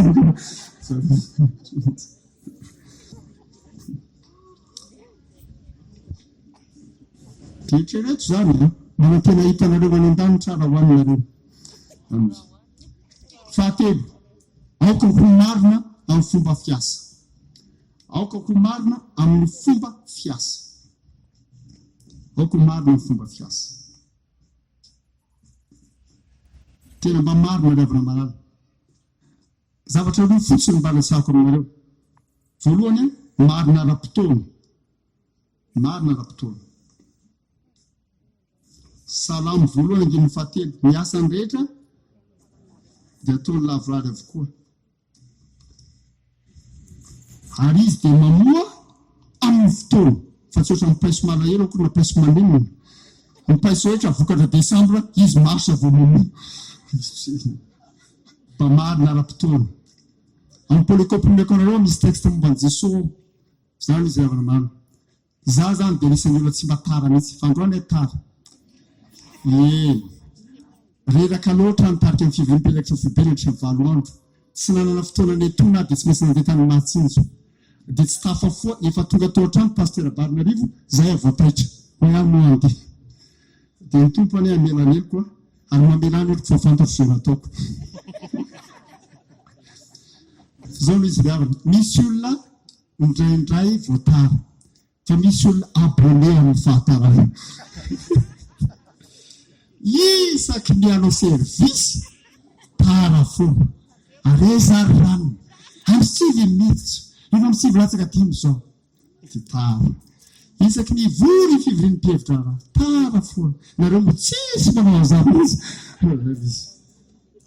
de mba miova am'izay mariny ivory le vomery na le komity misy azy efa tonga le mpitarika tokony anompotsika okalofa mbola iandry iandry trano voaviny de le mpitarika aleo fa tompoka fa tonga amin'ny fotoana ny manompoka kelikely ndray izy le tonga tara indray no miteny ariza miteny taminareo atomoy agagy ianao nareo mbola tsisy manao an'izany izy zany izy ianao manompoka ara-potoana ireo ny diso fa ninona tsy nandranonay ny olona tara indray no manome tsy ny olona manompoka ara-potoana tsy ravana manala tsy ravana manala mila miova isika mboko marina amin'ny fomba fiasa fa iankiandiandro eo raha andrasondraso mary ivandro aveo rehefa andeha oty amin'ny firy zao oe efa rivo tsisy mampitra miomboko de izy tonga tara ndray minendra voalohany nareo tsisy manao an'izany misy fa za efa nahita matombo teny fa elaela azy telopolo taona maherina ampitandrina zay de mahita ianao any aminareo fotsiny tsisy fa zany mihitsy zay za efa nahita mba marina ara-potoana reo mariny mba mila miova mihitsy tsika mba miaina zany fahamalina zany raha mba sendra tara ianao akory atao volombelona mety diso tsika fa raha de efa tara lava ianao de tena fahotana mihitsy fa ibebao fahotana nge zany satria tsy fahamalina fotoana de tsy fahamalinana tsy fahamalina de fahotana tokony bebana rehefa lasa fiainanao itara io andeha amangy manjo tara andeha amangy marary tara andeha ivory tara andeha ivavaka tara zalahy ngambo ho any an-danitra kombra ndray engany ka tsy ho zany otany dododo bay mamaly oatra tsy fantazakoanao vagady tara ianao faharoa tsy marina ara-potoana fotsiny ravana fa mba marina ara-bola koa marina ara-bola afa-deo kely ny baibolinareo Jaona toko faharoambin'ny folo Jaona toko faharoambin'ny folo Jesosy ry avana malala de nifaneritra tamin'ny olana tsy fahamarinana ara-bola io tao anatin'ny fikambanana roambin'ny folo lahy Jaona toko faharoambin'ny folo iverina no midadatoy Jodasy Jodasy toko faharoambin'ny folo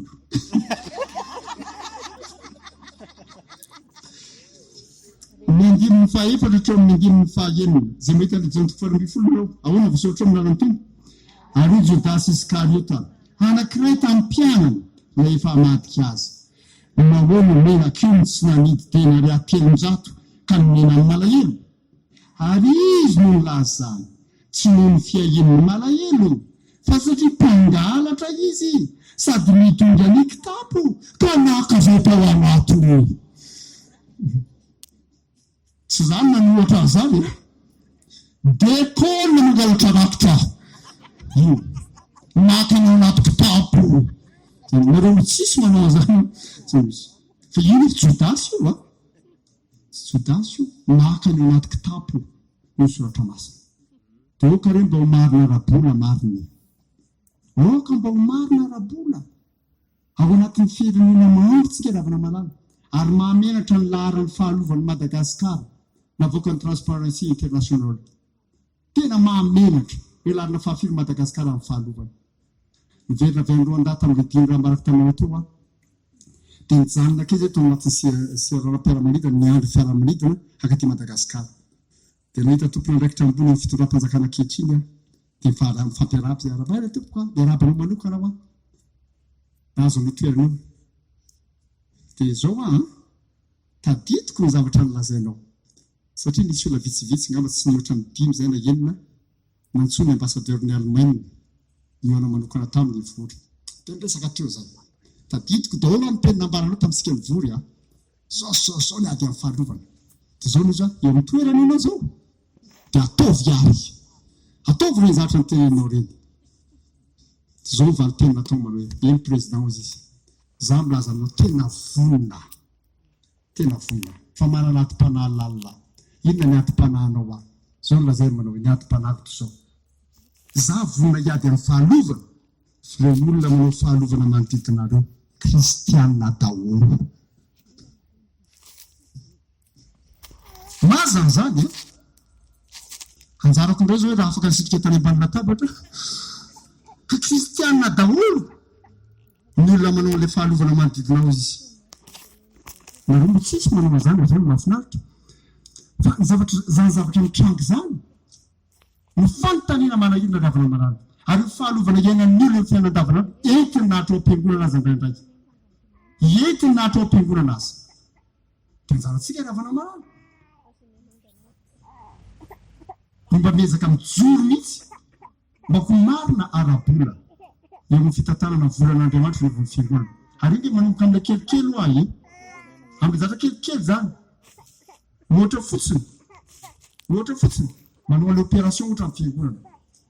Sasany amintsika mbola manao an'izany tsara dia manao opération dia misy be amidy vita tsara ilay keky atao ilay opération keky dia mivory amin'izay zany ilay blanc le sample azy atao jerena ary amin'ny mbola misy vidina be telo ary amin'ny misy 5 dia atsona ny olona aviranina ohatra mbola misy vidina be telo any aminao a dia ny olona hoe mahazo teny ny fantatra zany fa zany evena vadalo dia gagy ianao dia mandeha ny fotoana mandeha ny fotoana lasa ny volana tsy voalo misy le vidina be telo mampatsiaro ilay le blanc ohatra mbola misy any ianao fantatro a ny olona hoe mahazo an'izany mandeha ny fotoana lasa ny enimbolana 7 volana tsy navela misy le izy dia nitoko nataon'ny olona anankiray tany amin'ny toerana anankiray raha sekololady manao le opération kaiky ny lany ny sekololady dia lasa niditra donkaso izy tsy navely mihitsy mividy be ny sekololady fa mifindra sampanahafa izy any aminareo atsisy manao an'izany mihitsy misy fa zany zany nahitanao hoe atraiza moa ty tsy fahamarinana arabola iainantsika ato anatin'ny fiangonana ity. Dia miresaka za mandehandeha io zany dia hoe mpitandra nenay zao président dia zao no natao nanapa-kevitra ny FDL fa misy dekona 4 mitsangana fotsiny eo ariana amin'ny mpanisa rakitra Andriamanitra zany hoe dekona tsy manisa rakitra dia misy mpanara-maso fotsiny mijery so dia lasa ny posondrano mazana zany ao anatin'ny fiangonana ianao mila mpanara-maso manokana hijery ny mpanisa rakitra any aminareo atsisy an'izany zay tombotsoa tsy aty-tanana reva tsy mety raha sambaka mihitsy fa atany amin'izany toerana naleko zany natolo ny fiangonana.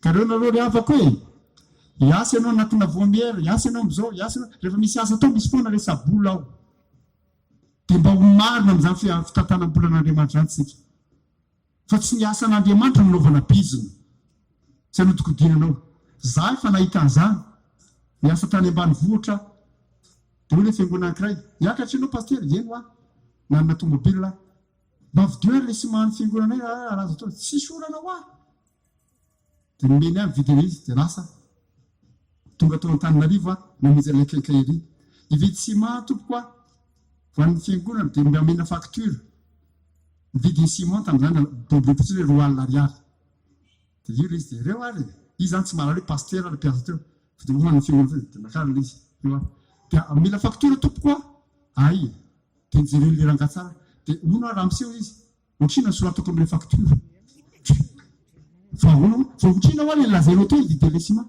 2 alina ka dia 2 alina zany fa ono ho ka misy mantsy ny olona izy marina fa 2 alina fa mba misy ohatra tao hoe 5 alina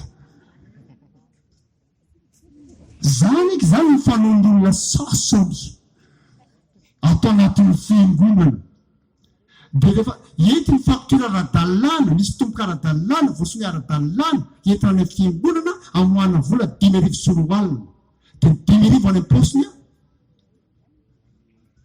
izy le nandeha dia niresahana moa le kristiana ankiray manao fa ahoana tena tonga ty zao ny valy tena fiza kosa ny tadiavina ro asa maina eo misy raha latera za minaza aminareo nareo tsisy manao azany fa misy manao azany katia miendry any nanarina fa raha nydalana nareo nambany maringy dia teneniko mazava iaraha mandreto zany mba marina arabola mariny fa io vola be anao io tsy hitondra rambozole mba mahatangora zay atangorako fa tsy vola fiangonana naovanao-bizina anotiko volany sampany volany vonely volany komité tany amin'ny fiangonana kiray fa maty moa zao le rangahy tonga ny fotoana contrôle avoiny any 10 millions tamin'izany fotoana zany tany ambadiky ny 20 taona lasa zany azafady ozy le rangahy azafady pastera mba nampiasako kely le vola miala tao ihany le pastera fa tsy voaverina mihitsy le lota-pisariary ary maty ihany moa le rangahy raha lasana bavy malalako raha lasana bavy malalako mibebaka raha latsako an'izany fahotany ny fitiavam-boly zany mibebaka mihitsy dia mba manaiky ijorona zay ijoro amin'ny fahamarinana aleo mahantra marina toy izay manambola hovery any amin'ny fahaverezana mandrakizay amarana azy aoko ho marina amin'ny fifandraisana aoko ho marina amin'ny fifandraisana aoko marina amin'ny fifandraisana tsy misy fiarahana miazakazaka ry havana malala raha tsy misy fifandraisana ianao tsy azakazaka rery any akory za rery miazakazaka e tsisy azany fa tsy misy miara miazakazaka tsika zay le faharoa hoe andao hiara miazakazaka dia aoka re mba ho marina amin'ny fifandraisana dia lafiny anakory any resahako mifandray ampitiavana mifandray ampitiavana Romanina toko 5:20 mifandray ampitiavana vadio kely ny baibolinareo Romanina 5:20 5:7 Romanina toko 5:20 andininy 5 hatramin'ny 5 Romanina toko 5:20 andininy 5 hatramin'ny 5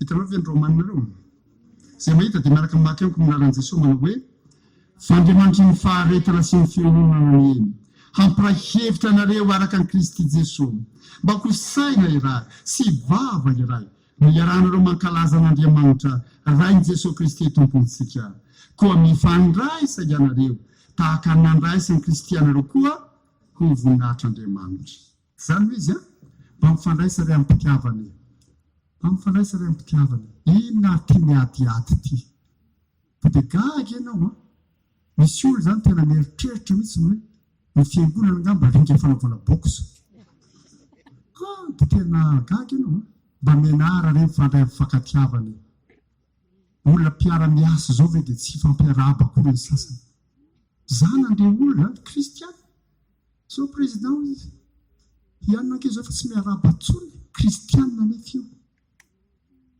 dia misy olana anankiray ndraisiko to miboloko to za efa foana fitsikemizao zao an'izy ravako ampiona-nareo zao ny tenin'le rangahy kristianina tompona andraikitra ao anatin'ny fiangonana zao président aza ampionnao zany zay za tsy hamela azy mandra-pahafatiko mbola velona any zany rangahy zany za foana fitsikemina manao fampihavanana aza tsontsony zany izy fa za tsy ho avy amin'izany izy gaga ianao gaga ianao mpanompon'Andriamanitra tompona rehetra tanatin'ny fiangonanareo zao tsy afaka mifamela heloko tsy afaka mifandefitra tsy afaka hanana fombadio amin'ny fanampinterahany asan'Andriamanitra miady mifampialina mifampifosa mifanaratsy mizatra rehetra zao tsy afaka mba mifamela heloko dia hoe ataminao dia ahoana ho azo nanaovanao le mamela ny heloko tahaka ny namelana izy meliko taminay zanga mivaliany tsy mivaliany zavatra mahafinaritra ty Antananarivo Atsimo nareo mifankatia tsara daholo zay zavatra tsara zany mba mifankatia tsara daholo ny dekolina sy ny olona miara-miasa am-piangonana ary tsy misy amintsika akory anjely samy manana fahalemetsika daholo ihany ny zatra mety azo anakianana ihany tsy maninone fa mba mianatra amin'ny famelaheloko e zany mba mianatra amin'ny famelaheloko dia ny olona sasany zany manamboka io le président izy tsy nangataka famelana ka hoana no amela izy tsy nangataka famelana izy ka hoana no amela zay zany manao hoe jero Jesosy io tampony Calvary rehefa mivavaka Jesosy manao hoe raika io ahoana toy mamelana eny mifatsifantana zay atao ngava nangataka famelana tamin'ny miaramila romanina nga nangataka famelana tamin'ny fariseo nga nangataka famelana tamin'ny religiosy ny antsoantso na ny divinasy ireo omby aminazy hoe nangataka famelana avereo tsy nangataka reo fa Jesosy mamelana eny mifatsifantana zay atao tsy ny olona tena vonahadio fo tsy miandro ny olona nangataka famelana vo mamela heloko raha misotro n'Andriamanitra fa raha misy olona madio fo to ambony tany mba misy voaloha za mba faharoa za tena men'Andriamanitra an'izany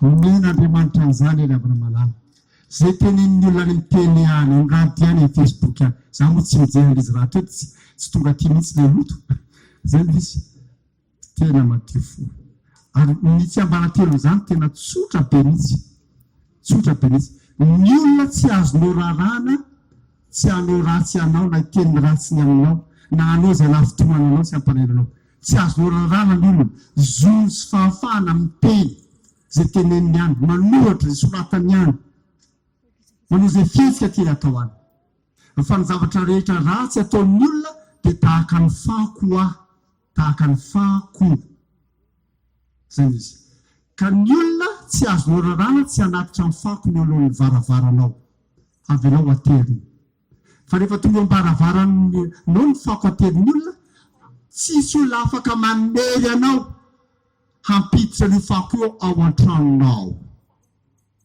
fa rehefa aterin'ny olona ambaravarako ny fakony raisiko ny kofafo ny famelan-keloko ahiliko lavitrany dia madio mandrakariva ny tranoko sy ny baravarako zay fotsiny mampadio foa fa ny olona sasany olona tena adala mihitsy aterin'ny olona ambaravara ny fako voany ny varavara ahilinao trandona fako adala dia ave izy sepitra mihitsy ny adalanao fako ny tehirizinao ako raha te iaina milamina ianao miaina rivotra madio ahilony fako fa ny olona sasany ampidiny ao nga avy anao fa adiniko anao le nangarika tarihy nananina sa angonony daholo zao stokpakon'olona ivo arary fo amin'izany io nareo moa tsisy manao an'izany za mety madio foa tena sambatra za dia mba sambatra za afaka matory milamina tsara mijery ata anao président raha mitsikitsiky foana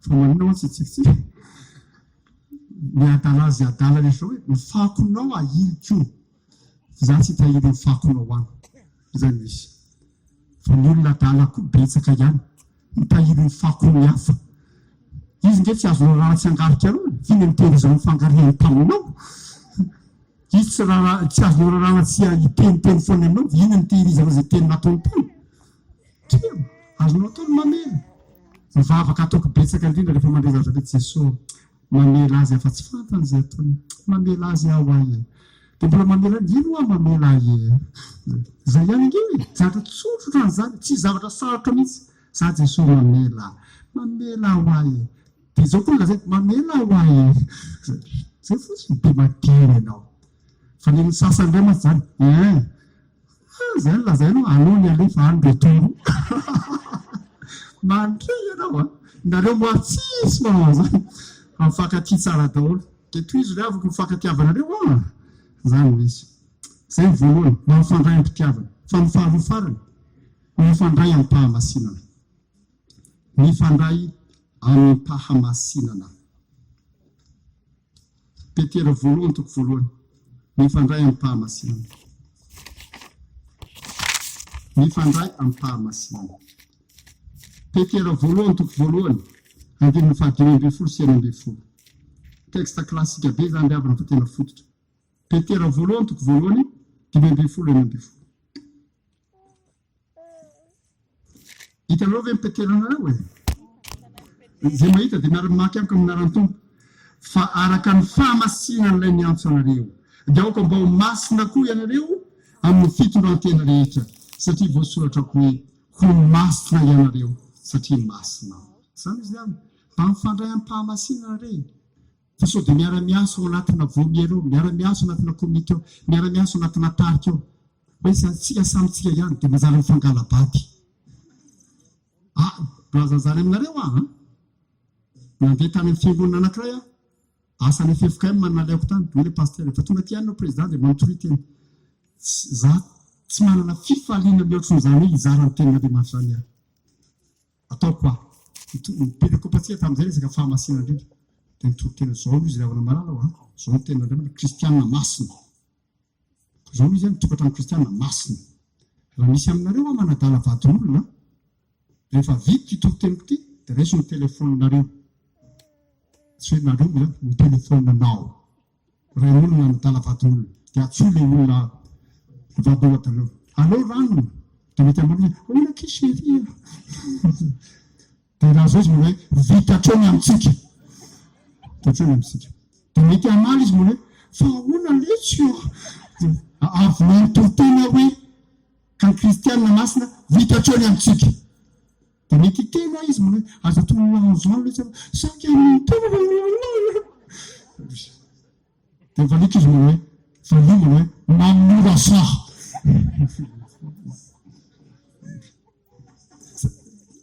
zany geravana rasan'Andriamanitra amintsika rehefa mazava ny sitrapon'Andriamanitra fakatoavana no rasa zay ihany amin'ny fahamasina dia vita le toroteny dia niverina mipetraka eo amin'ny altara zany dia pastera tompotrano zazaha dia niondrika mivavaka vita mivavaka nataoko dia hoe pastera tany misaotra président le fisaorana efa mahazatra zany izy fa tsy nahazatra dia nitoy ny teny pastera misaotra président izy fa nahazo tsara reo zay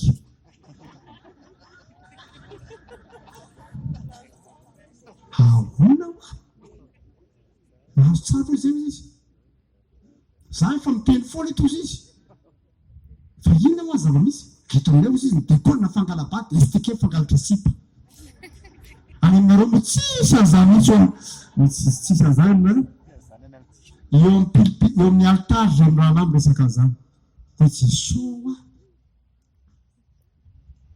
laza an'izany laza tsy mahay mifandray ao anatin'ny fahamasinana miaraka manao tafika masina nefa ny sipa no mety manao tafika masina fa mivady sy mijanona tsara an-trano efa nandre an'izany koa zany moa mahazava-dozany ity toerana ipetrahako ty mandray zavatra be dehibe zao no inona zany izy président izy dia ny sipa no mety mandeha manao tafika masina dia ina moa zavatra masina amin'izany aloha tsy ampiasaiko le teny anankiray fa manahirana mba mifandray am-pahamasinana re tompoko io vadinao io ampy io fa tsy hoe ampy io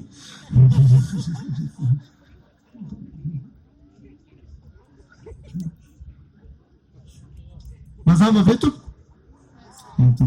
dia avereno ary zay tokony averina ny arivo averena ny tompo zay tokony averina rehetra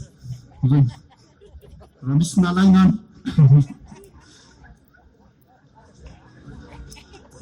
tsika te tarina arivo tsy mba tsisy azary mihitsy zay no mahafinaritra zay daholo izy rehetra ampy zay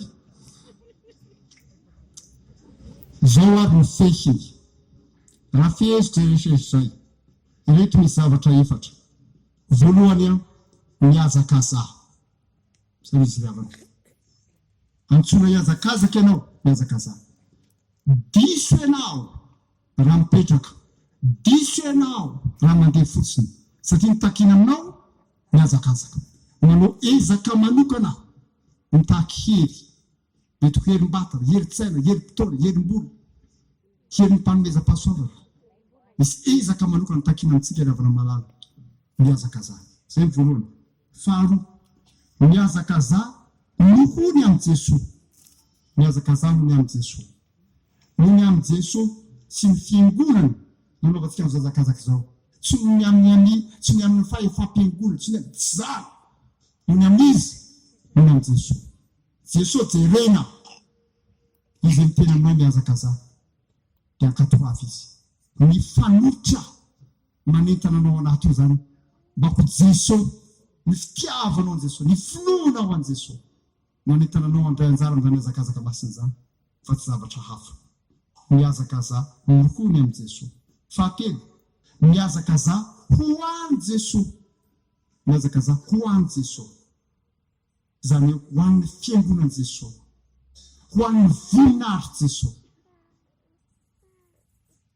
Miazaka za ry havana, miazaka za ho an'i Jesosy, ka Jesosy ny tia manay vanina tena falikio sa fa tena miazakazaka ianao, tena mety rangahy, tena mety ramatoa, mba ho izany ny tenin'i Jesosy aminao. Miazaka za ho an'i Jesosy, tanjonao zany tena ho an'i Jesosy. Fa efatra farany, miazaka za miaraka amin'i Jesosy, miazaka za miaraka amin'i Jesosy. Fa miaraka amin'i Jesosy ianao miasa, ka ny fomba fiasa eken'i Jesosy, mba miaraka amin'i Jesosy ianao miasa, ka fomba fiaina iarana amin'i Jesosy, ankasitrahan'i Jesosy, noentina manatanteraka ny razakazaka masina rehetra. Zay daholo izy ravina malala, efatra ihany zay zavatra niresahako lava be zay. Andao fiteny amin'ny mpamarana na inavy le antso efatra ravina. Inona le voalohany? Ridekorina sy lolo miazaka za ho ny tenin'Andriamanitra aminao. Faharoa, ridekorina sy lolo andao hiara-miazakazaka fa efitsikely ianao.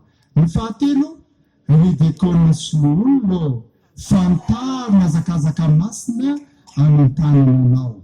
Ary fahaefatra, ridekorina sy lolo tanterao ny fiazakazanao. Anomenareo fotoana fiazana zao ry havana malala. Ny fanontaniana tokana fotsiny no ataoko aminareo. Inona ary zao ny fanapahan-kevitra raisinao zao? Eto Jesosy reny daholo ny zavatra niteniko, henony daholo ny zavatra heninao, za daholo no niteny an'izay, dia mahaliana ny tompo mihitsy zao mandeha dia fantatrao izy zany zao ranona, dia ahoana ny hevitrao, dia mba soratra no zavatra soratanao io raha manoratra ianao. Na zao amin'i Jesosy, zao ny Jesosy ny fanapahan-kevitra, zao ny fanapahan-kevitra. Samy mba manoratra ny fanapahan-kevitra raha mpanoratra ianao, ary samy milaza amin'i Jesosy ny fanapahan-kevitra raha tsy manoratra hoe zao Jesosy ny fanapahan-kevitra, andeha gody aho zao, zao nataoko. Samy manoratra na misaina sy mamaly zany fanontaniana izany. Inona hono ny fanapahan-kevitra ao Jesosy? Zao.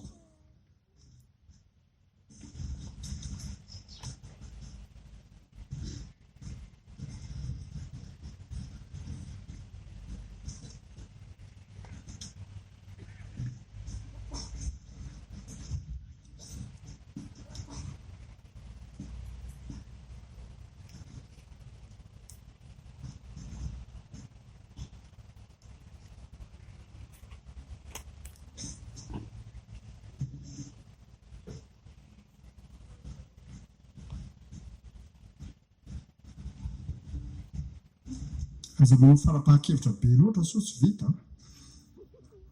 Aloha tena tsotra tsara mihitsy ny azo ny any anapahan-kevitra hoe izay azonao antoka fa tena ho ataonao tokoa. Mety ohatra hoe mody dia ho averiko ilay vadin'olona, izay zavatra azo atao rehetra. Azo atao tsara mihitsy zany.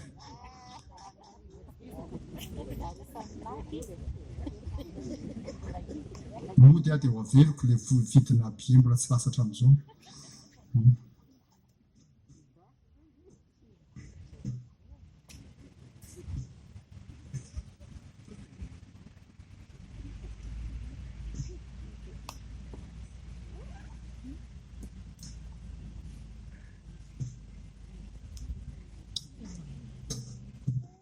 Hitarika hira anankiray ary havana malala dia aoriana ny tirity ao anatin'ny tirity fa tsy aoriana ao anatin'ny tirity mangataka anankiray aminareo ah mba nareo eny ambany iny zany mba misy miakatra ty mivavaka ho fehiny zao fifampizarana nataontsika izao mba misy anankiray miakatra ny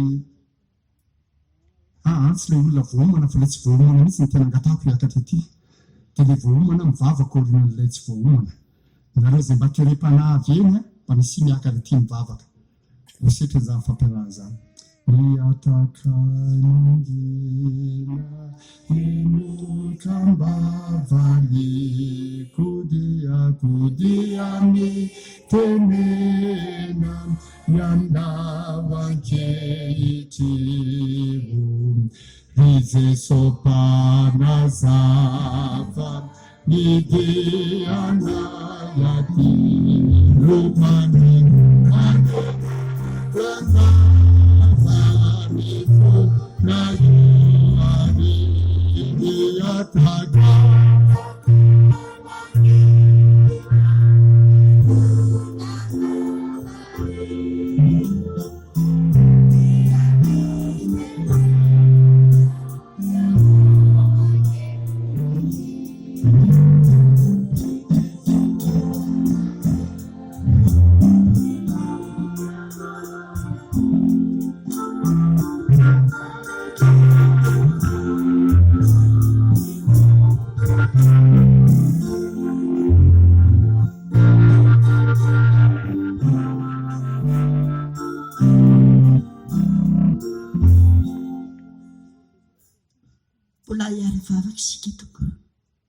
indreza amin'ny fifandroan'ny fonina Andriamanitra fa tia anay tokoa ianao satra amin'ity fotoana miavaka ity mbola namezanao izao ora tsara indrindra izao tsy takatra ny saina tokoa ny fahalabiazanao ny herinao sy ny famindraponao ianao le efa tia anay taloha ary nanome izao ora mamy izao satra Jesosy ny fampianarana lehibe izay menao anay vahoakanao fa tianao tsisy ho very tokoa izay fa eo apototry ny azijalianao mandrakariva zareo masom-pitiavanao izay tazona amin'ny tanam-pitiavanao ary anao ilay efa nilaza fa ombanay mandrakariva ianao ambara-patoka amin'ny fahataperan'izao tontolo izao satra Jesosy ireo mivoakanao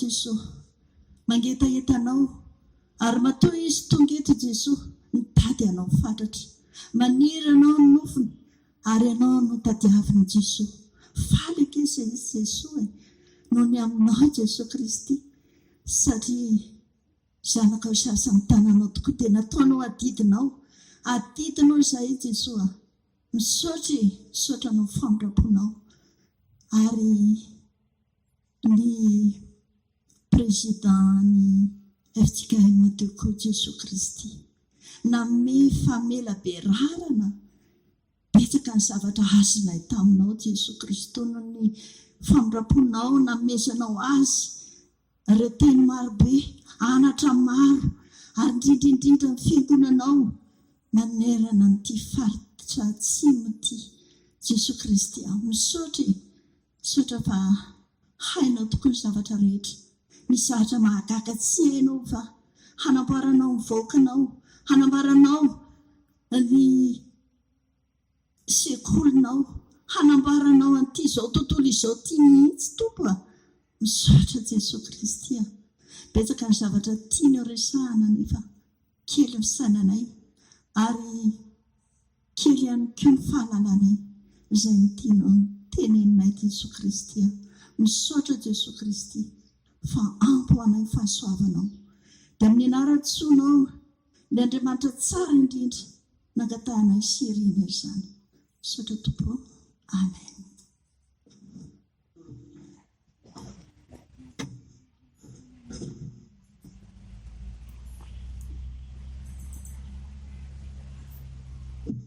Mbola noho ny vavaka isika hiaraka hitsangana avokoa.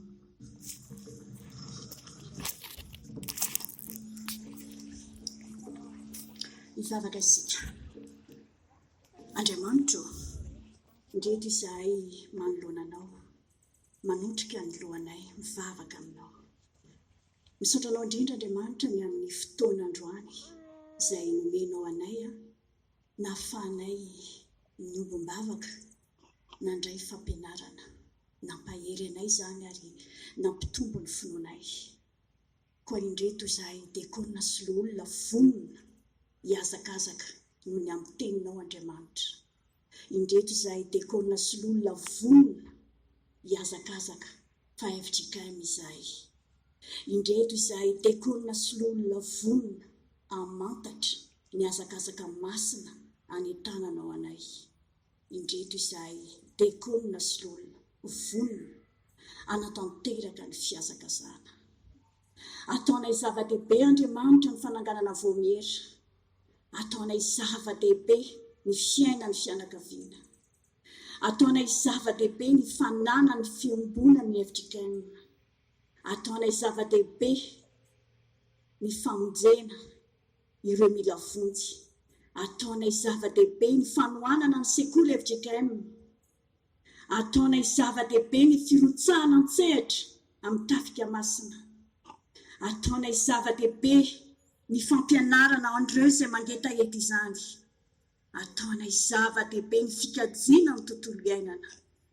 Ataonay zava-dehibe ny fahamarinana ara-potoana, ny ara-bola, ny fifandraisana, ny fifankatiavana, ny fiombonana. Fa indrindra Andriamanitra, ataonay zava-dehibe ny fiombona mibavaka isan'andro. Dia ho mpiara-miasa aminao izahay Andriamanitra. Dia ho mpiara-miasa amin'ny FJKM ray manontolo izahay Andriamanitra. Amin'ny synodam-paritany, amin'ny mpitandrina sy ny fitandremana tsirairay misy anay avy. Ka anatanteraka ny vina ny FJKM araka ny nanam-pahany synoda lehibe. Tsy raviravin-tanana izahay, tsy amitaka izahay, tsy ho anisan'ireo devoly izahay, fa tena ho mpianatra tokoa na andray fampianarana, na andray lesona. Fa indrindra anatanteraka ny fanekena izay nataonao teo amin'ny fiangonana sy nataonay tamin'ny anaranao Jesosy Kristy. Dia ny hanompo anao, ny anatanteraka izay rehetra efa nandaranao amin'ny madiakona sy olonanay.